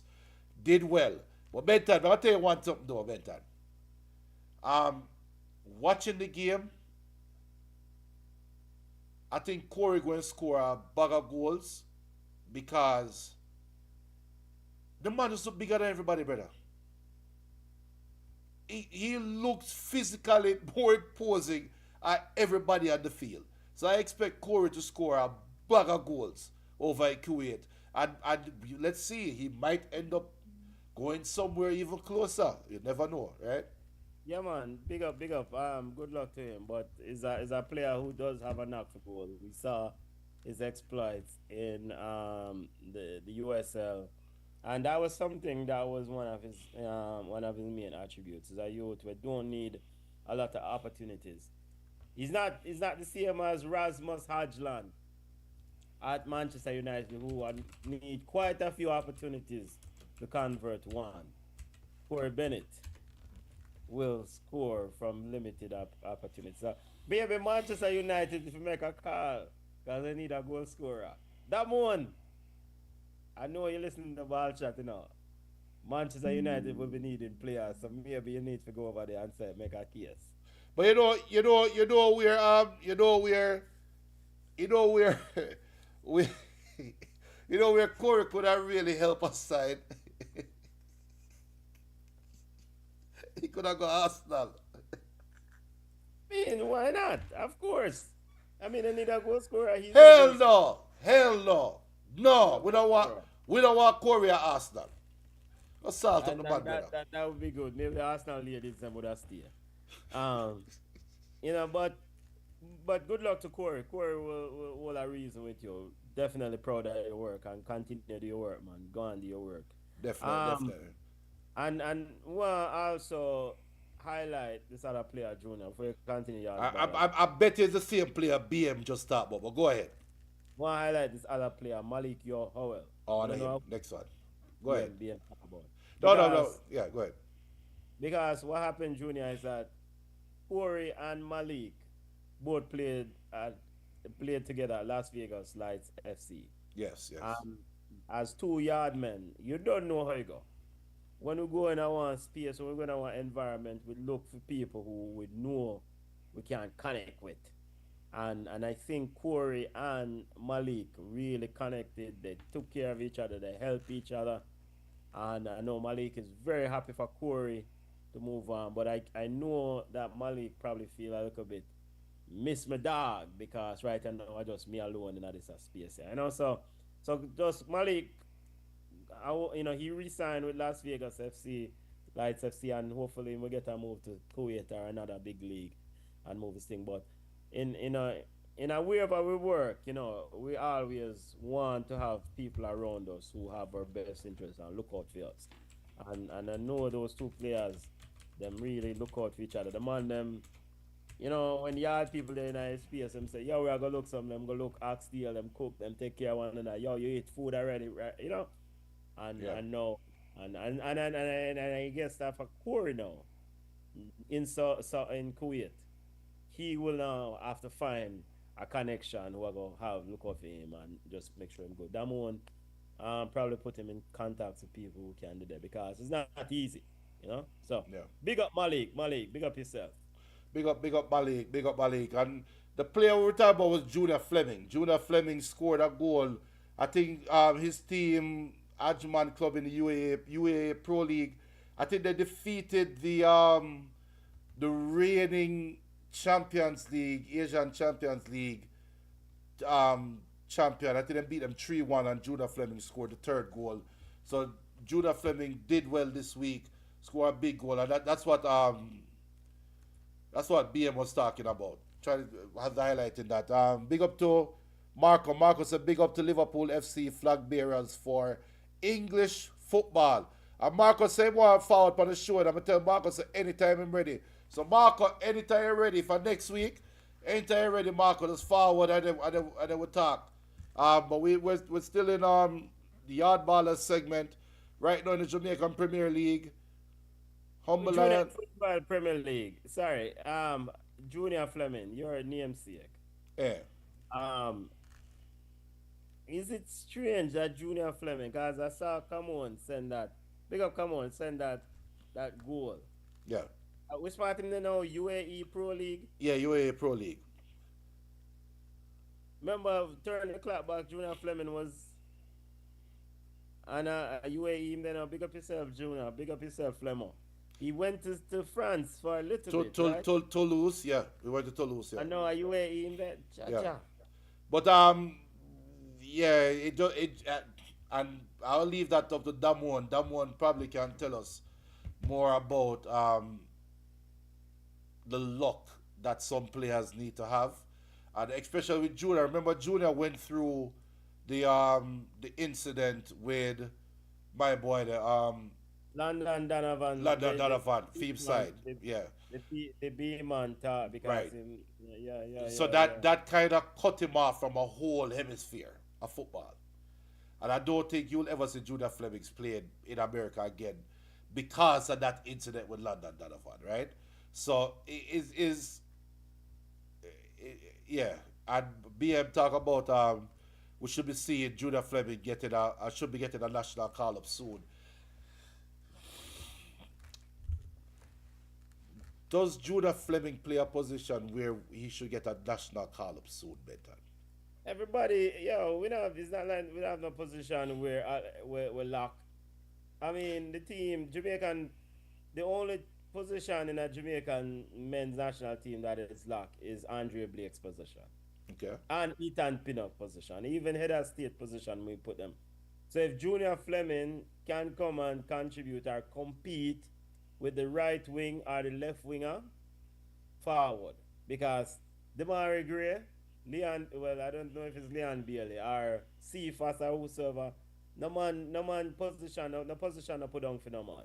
And so my thing is this, and if a player perform domestically, wherever he is playing, the man need to get a call rather than some people who are up bench in a bigger league. I Hmm. just that me I say. And so if my play ball at UAE while some man there England or they say, yeah, Bailey me at all. Bailey there Aston Villa rub bench and not play no ball. Then call a man who there so I play ball. Because it does matter. It does matter. And Bullhead might say something else to me, but that's how it go. I mean, at the end of the day, we need people who are play football. And but Steve McLaren probably will disagree. This is why I'm a keyboard coach. And I get where you I agree with what you're saying. And speaking of Bullet have more fish to fry. Have more things to deal with because they play against Dumbo Holding in a couple of days, and they have their problems. So I think Bullet have more Well, things they, to they worry turned the about right now. corner. I thought they defeated Waterhouse recently, but and after this was I think prior to the defeat or after the defeat to whosoever I don't remember who fixed them up. Them they get one 6 piece meal from somebody, Right? and I think Mount Pleasant did fix them up, and then they lost another game. And I recall Bullet saying, "Boy, them glad them get the beaten because I think to an extent last weekend he said the passing ball in a midfield or wherever now make no sense or it's not very effective football. These short passes going to make you look good and rare, but in terms of effectiveness, and to some extent, I agree with him. In terms of effectiveness, is not useful. Him say a man can look pretty and juggle and do all these things and do all these passes, but I think he used the word a circus seal also look pretty. But when the real Gideon start is when you really see who's the ballers them. So they defeated Waterhouse, I think, which is strange. And if I remember incorrectly, if they defeated Waterhouse, that's a good victory. No, they That lost is a to good they lost to Waterhouse wait, 3-0. them lose to Waterhouse. They get them penny bus 3-0. So come like my head I go come things the corner the turn. Yeah, we get you talk about kind of turn. Let me tell you something. Veer is Veer, yeah, man. But looking at the standings right now in the Jamaican Premier League, Mount Pleasant is on top with 43 points. Arnett Garden second, 37 points. You're talking about corner turn. Corner turn to me would mean that they are close to the top six, which means that you're close to the playoffs, right? Top six teams in the playoffs. Right now, the top six is Mount Pleasant, Arnett Gardens, Montego Bay, Cavalier, Portmore, Waterhouse. Port Waterhouse currently have 30 points. Their goal difference is +5, right? After Waterhouse, they have Tivoli with 26 points, Chapeltown with 17, Molynes with 17, Veer with 16. Veer is closer to relegation than they are to go and get into the quarterfinals. If Humble Lion is able to win a game at that Veer drop a tie, then Veer Humble Lion will jump over Veer. Racing United have a game in hand and they're only a point behind. Dumbo Holding at the team now with them and Veer are tied. Well, Veer has 1 point above them. But you know what Veer's goal difference is, Benton? We're talking about how Bullet saying knocking ball and this and that. Veer's goal difference right now stands at -20. A early one. A lot of football left. And yes, I am wrong. A lot of football left. I'm wrong. I'm looking at their schedule here. Why their results? They are in a spot about Them that. call it dark. They call it Yeah, dark. not, But not, But in their defense, though, they are making signings and they are signing some promising young footballers from Mona. So let's see how this work out for them. But there's more to come on that. Also, real quick, JFF this week announced the launching of JFF Live, and let me see if they're gonna flag we if we put it up, if we pull it up on YouTube here. But they launched JFF Live, and I gotta say, ball of the week to the JFF. I'm gonna give them ball of the week right now for their launch of JFF Live. They seem to be putting uh, um, an imprint on their social media, are trying to get their social media footprint out there. And yo, dog nyam the little idiot streaming, not streaming, the idiot show them like ball chat where we jump on Jamaican football and speak about Jamaican football. JFF Live is saying that they are here, Benton. They are here to take over the space for the reggae boys and the reggae girls. Do you see this as a good thing? Because you are one that normally come on ball chat and said we need more transparency from JFF, and it sounds like they are on their way to giving us more behind the scenes and pull back the curtain. I mean, the bottom line, this is another revenue stream. We always hear that money is a problem, and we saw the South Africa games that I think they started to stream on their platform. Big up MG Sports, and I think MG Sports also stream. Check out MG Sports at MG Sports YouTube.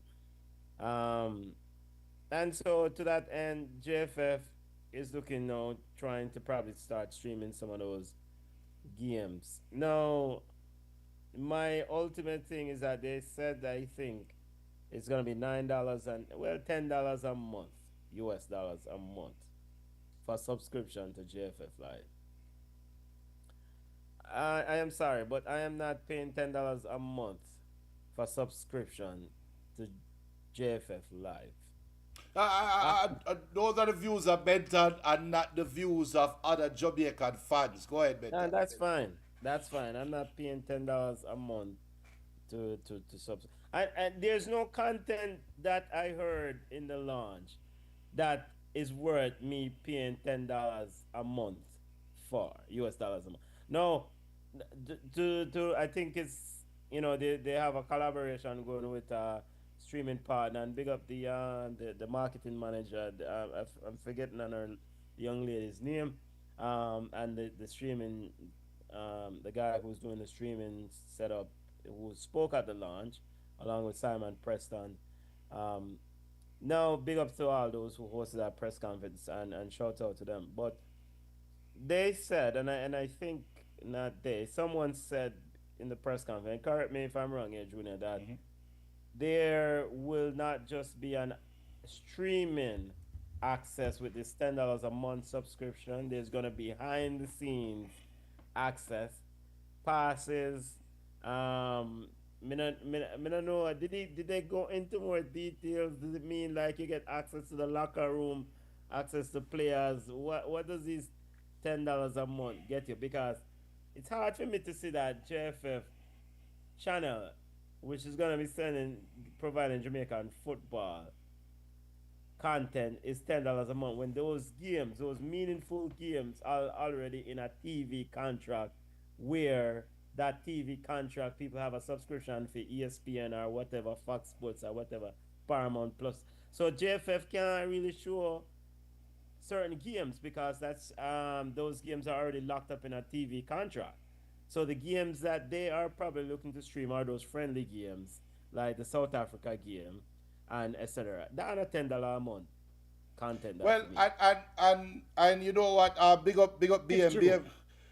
BM says JFF will now charge 9.99 to watch the games. Big up Richard Green. Richard says, shame on you. Look at it as contribution to the JFF and your country. And big up to Richard, because it's one thing about Ball Chat on our platform. We welcome every comment, and we were open to all form of communication, and I will love the response, because that's definitely, Richard, that's definitely something that is on our mind as well. And I will speak for Ball Chat right now. where we will all say, and Benton can speak for himself, he just not on camera, but he can speak for himself. We are all about supporting Jamaica. We are all about supporting the growth of the sport that we love.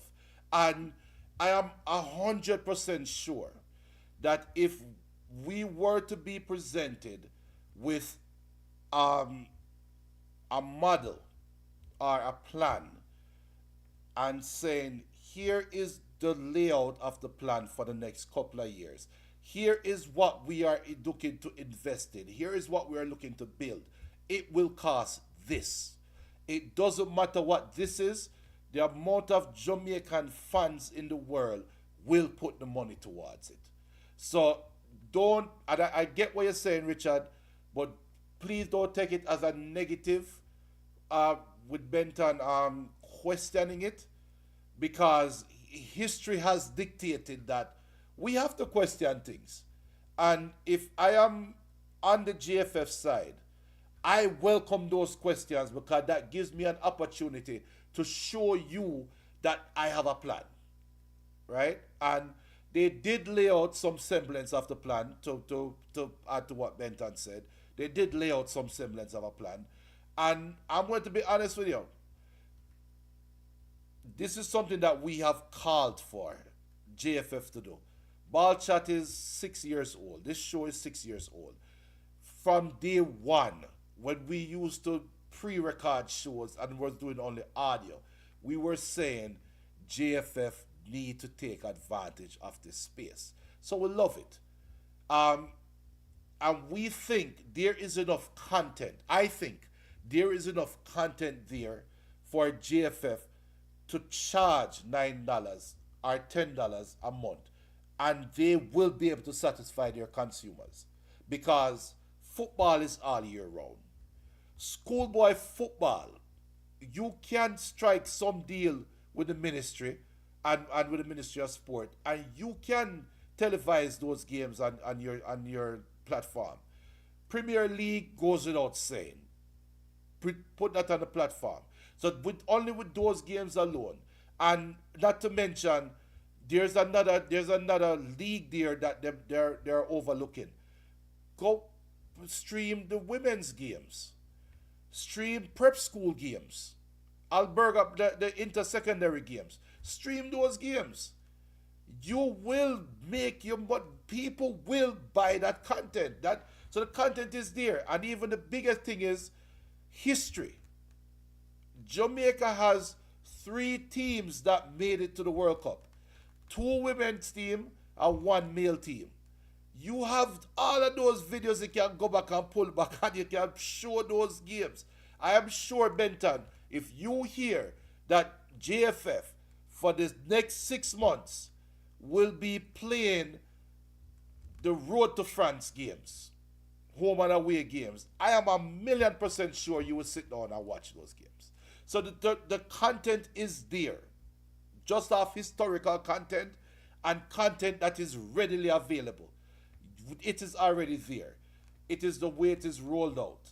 And what do we do with the money? Because we cannot hide behind the fact that we still hear about an academy of some sort that was supposed to be built, and there's only one wall put on the field. So those questions in the history still exist, and unfortunately, the current JFF will have to deal with those ghosts in their closets. But it is there, trust me.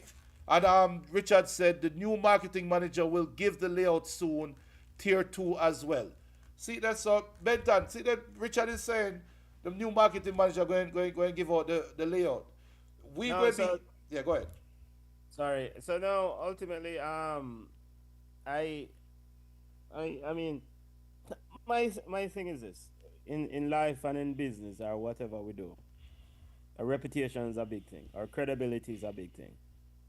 This current JFF administration, the Ricketts administration, credibility, in my opinion, has been in the mud. It's been poor.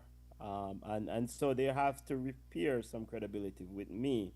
I don't know about the other funds. I suspect there might be other funds for me to pay for this product.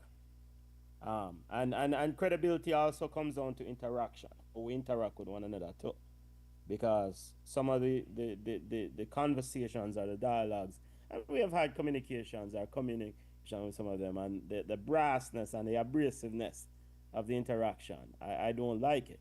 And Right. so, as a potential person who could pay $10 or $9.99 for a product, those are things that I factor in. Now, the concept about supporting Jamaica or supporting a Jamaican brand or a Jamaican content is, I think for me, those things are all good and well, but I want to know that it's not everything we say Jamaica we are going to support. I'm not 100% on, because if you are the choppiness, and if you are being rude and abrasive and disrespect, and I take the money, the foolishness, me not support it. And again, this is just my position. I don't see $10 I am willing to put down for this content. But they will have to, and again, I want to reiterate that they said that it's not just access to games. There will be access to other content, other information stuff behind the scene. And a most notable thing also said in the press conference, they said that if you are a fair play YouTubers, to so to speak, for lack of a better word, I think that's the phrase they use, meaning that they want to foster collaboration with those YouTubers. So if you are a fair player YouTuber, then you can get access to content and they want to collaborate with you and whatever. And I mean, we never collaborate with JFF, and it's not that we haven't reached out to them, but it's fine. There's nothing we are hold against them. It's just one of those things. But I want to be very, very crazy, curious about what is defined as a fair play YouTuber. Is someone who JFF stipulate what how they should cover Jamaican football, because then GFF could be influencing a content, a YouTuber's content direction, rather than a YouTuber who's unbiased in their approach. So that struck me in the press conference when I said fair play YouTubers are those who essentially basically who are gonna work with them. So we know Sir Ryan LFC and Elite Sports dog down them support. That's all. Because them we know say them and Jeff him and JFF and them in have one bag of passa. And Yeah. and and and though we may not decide, we may not agree about how things go all the time, we need to have both of the covered. We need to, and me Yes. here, Dennis Strong said, boy, he doesn't have any problem with coverage. He just want the entire story to be told. Well, unfortunately, Mr. Chung, sometimes we cannot get the entire story, because you may have just arrived at the JFF, but the JFF, this JFF existence and administration's credibility predates you. So you are not the only man who represent this organization. You see Yeah, me I say? So yeah, but in all fairness to him, though, and I'm going to play devil's advocate, or no, I'm going to play a JFF advocate and say that, let bygones be bygones. We're trying to turn over a new leaf. This is our opportunity. You guys complained that we weren't open enough. Now we're opening the doors.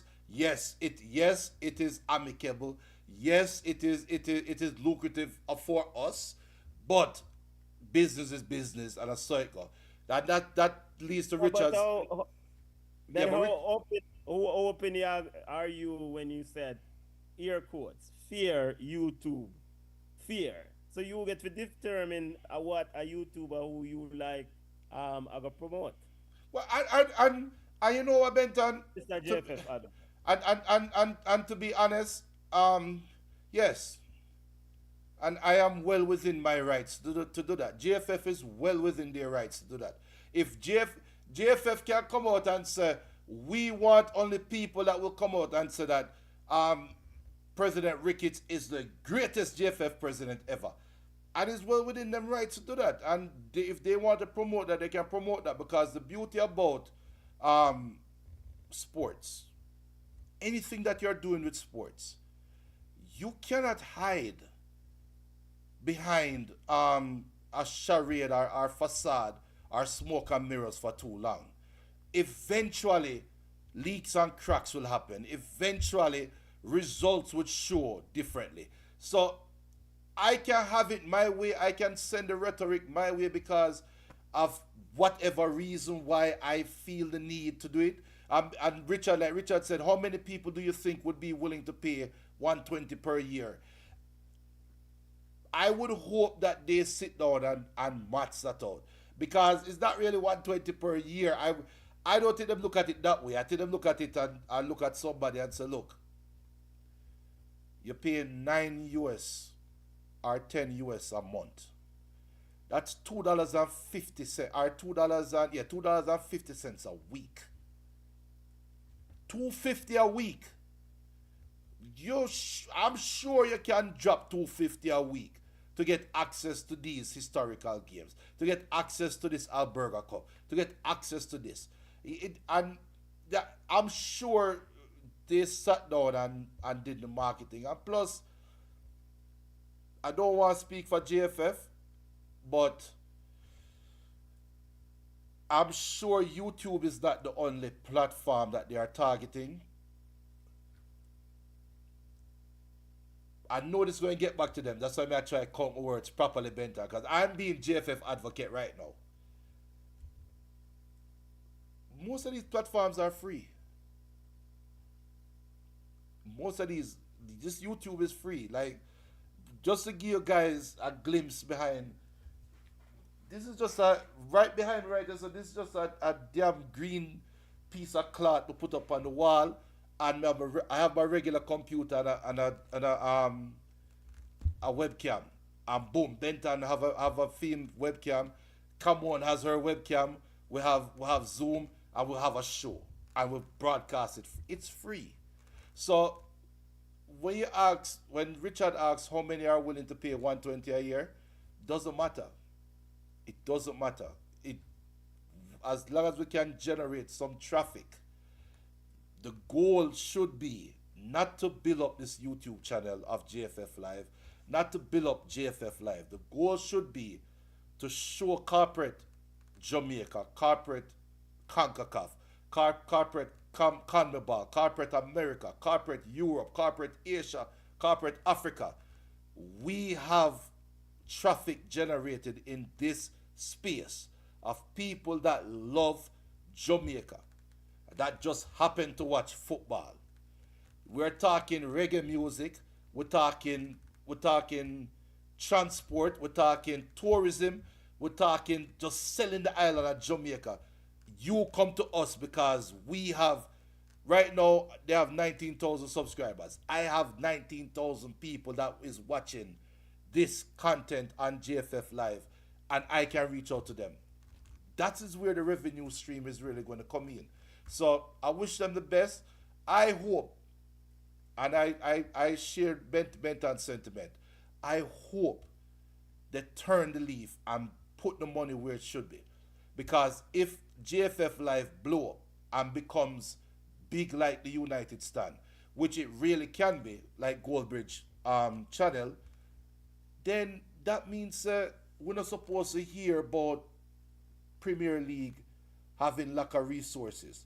We shouldn't be hearing about communication falling off between JFF and players. We shouldn't be hearing about the dentist, Helmgrens, coming out and talking about his coaching staff is angry and blah, blah, blah, blah, blah, and they not get money and this and that. Right now, you're getting a steady revenue stream that is possibly is the source of. So we'll see. Why you have to say bedtime? Because Richard said hopefully at least 30,000. If 30,000 people pay $120 a year, that is 3,600,000 US.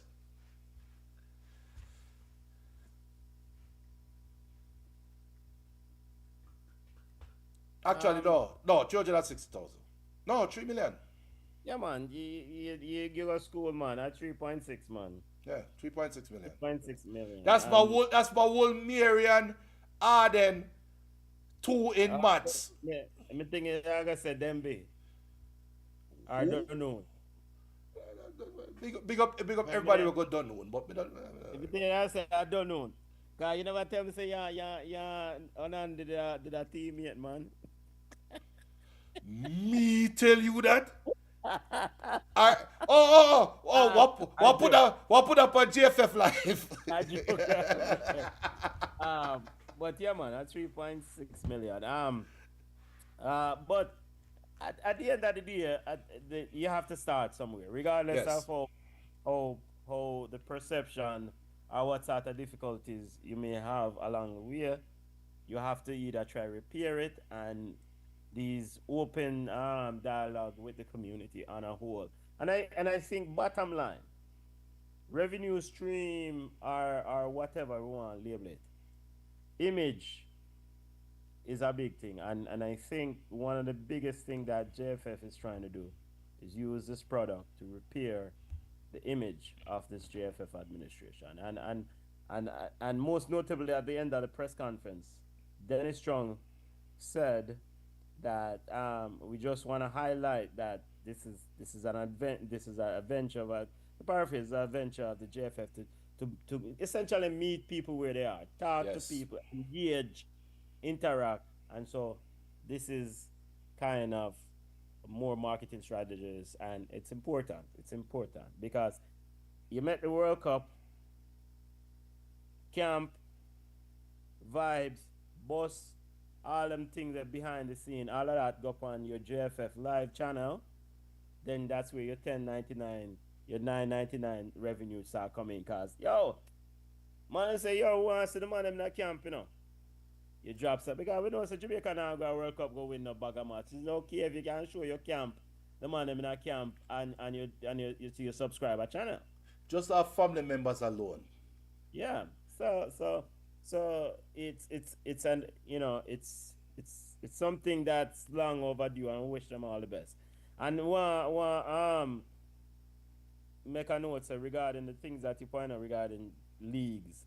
Say those leagues, the Premier League, them already have them rights owners. So you can't just hand over Sportsmax product to no boy. No, sorry, no company, no JFF Live. But good luck to the JFF Live move because Dakar Cup, same thing. I think Sportsmax also has a rights for it.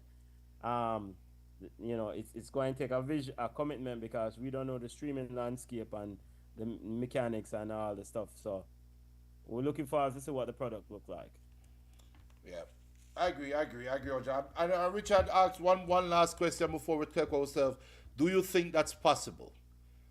30,000 paid subscribers. Yes, I think it's yes, I think of it's course, possible. of Yes. course. I mean, if you have a winning product, if you have a product that is winning, people rally around it. Even within a win right now, they have 19 subscribers. Yeah. You have Yeah. people who listen Ball Chatter Africa, who who are huge who are Jamaicans, who are and non-Jamaicans, some of them, but the Jamaicans them definitely want inside information round the clock, Yes. info on Jamaican football and the reggae boys and the reggae girls. And so it's imperative that the JFF not just rely this channel on reggae boys content only.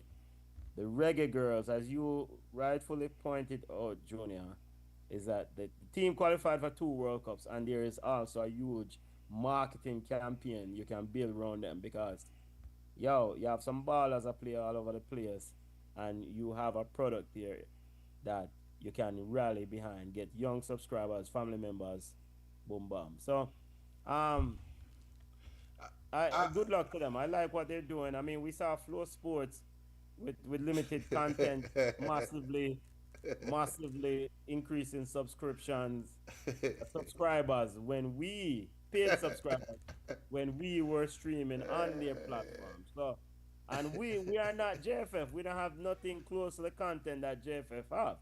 And when we went on Flow Sports channel, and for those of you new to Balcha, we used to stream on Sports Flow Sports. What is it? $3.99 a month. And we never get no money out of it still, but Flow Sports went from what 12,000 subscribers or 10,000 subscribers to every. And it's important. Like JFF now can do them own watch along. You know, Ball Chat do watch along, MG Sports do watch along, Alemania do watch along. Each of those watch alongs have their own audience now. I think sometimes you look at these views, sometimes they have 30,000 views. I know if you look on some of our watch alongs on Flow Sports, we have 30,000, we have 50,000 views, or somewhere around there. Um, but now imagine JFF now have two people in a film thing I do for them watch along behind the studios, behind the scenes, interview players.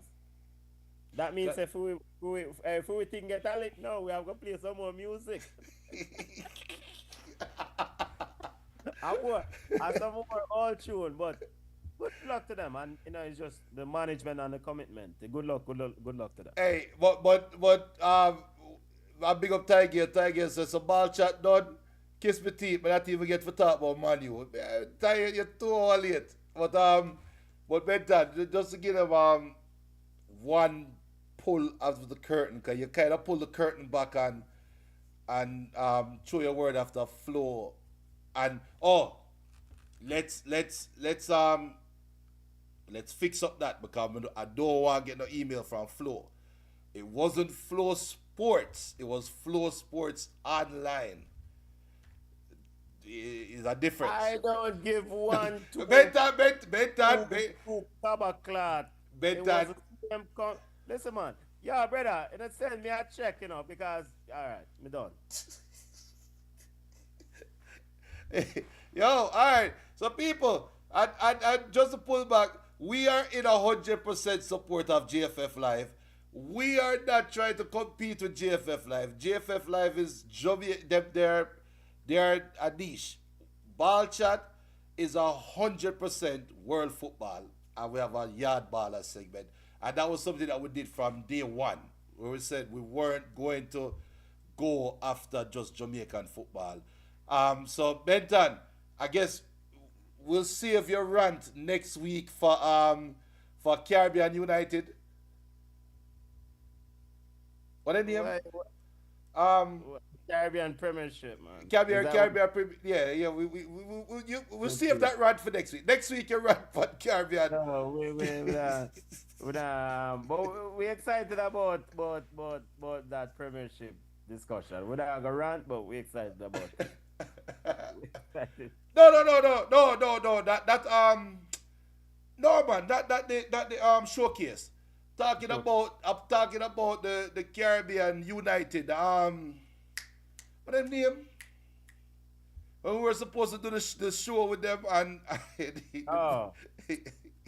Oh, yeah. So that was another league, right? it wasn't even a league, it's the whole damn organization. But we not go bad mind. We not go bad about them better because we don't know what the future hold. As We were ball supposed chat. to do. Oh yes, I remember. Yeah, yes. Oh yes. CFU. We were doing Caribbean this. Football Union, yes. Caribbean We Football were Union, supposed to yes. do the big up to CFU Gen Sec. Yeah, I forget the name right now. Big him up because we had an agreement. They never signed the contract, and then we got tied out by when name Brandon Carvalho, Ah, wait. who was supposed to be sending us All into. right, bet. All right. Come on, Brandon, big up But yourself. yeah, big up Brandon, I big up everybody. I big up the GFF Live. And yo, but know GFF people, but know them about watch this, but know them about hear this. But know because let me tell you something. I want to know people what we do. I want to talk to people but I noticed something like that. This is my last word on GFF Live. I don't know some it's all fun and jokes. Ball Chat's a joke show. You realize they don't have Leon Bailey on the banner, right? But done. Yeah, because them have to pay for him rights image. So them can't go from $9.99 to $11 and pay Bailey. But done, Nobody knows. but done. Nobody knows subscribe yet, so we have to wait. Um, talk about transparency. You know, we Ball Chat family. You see how we transparent. We always keep it within the legal range where we can share. Until the lawyer said this is too much. You know, so you But soon get a text. But CFU, boy, yo, Jaja. People, we would have had a great summer. Let's just put it that way. We would have had a great summer. Um, yeah, we would have had a great summer this last summer, but it is what it is. I that to the Speaking of people. which, we need to get that Gen Sec on the show, you know. Those are the Yeah, views of that Benton, and those are the views of that Benton. discussion will come up. CFU Gen Sec, line up yourself. Yeah, but go up on the outro, yeah, man.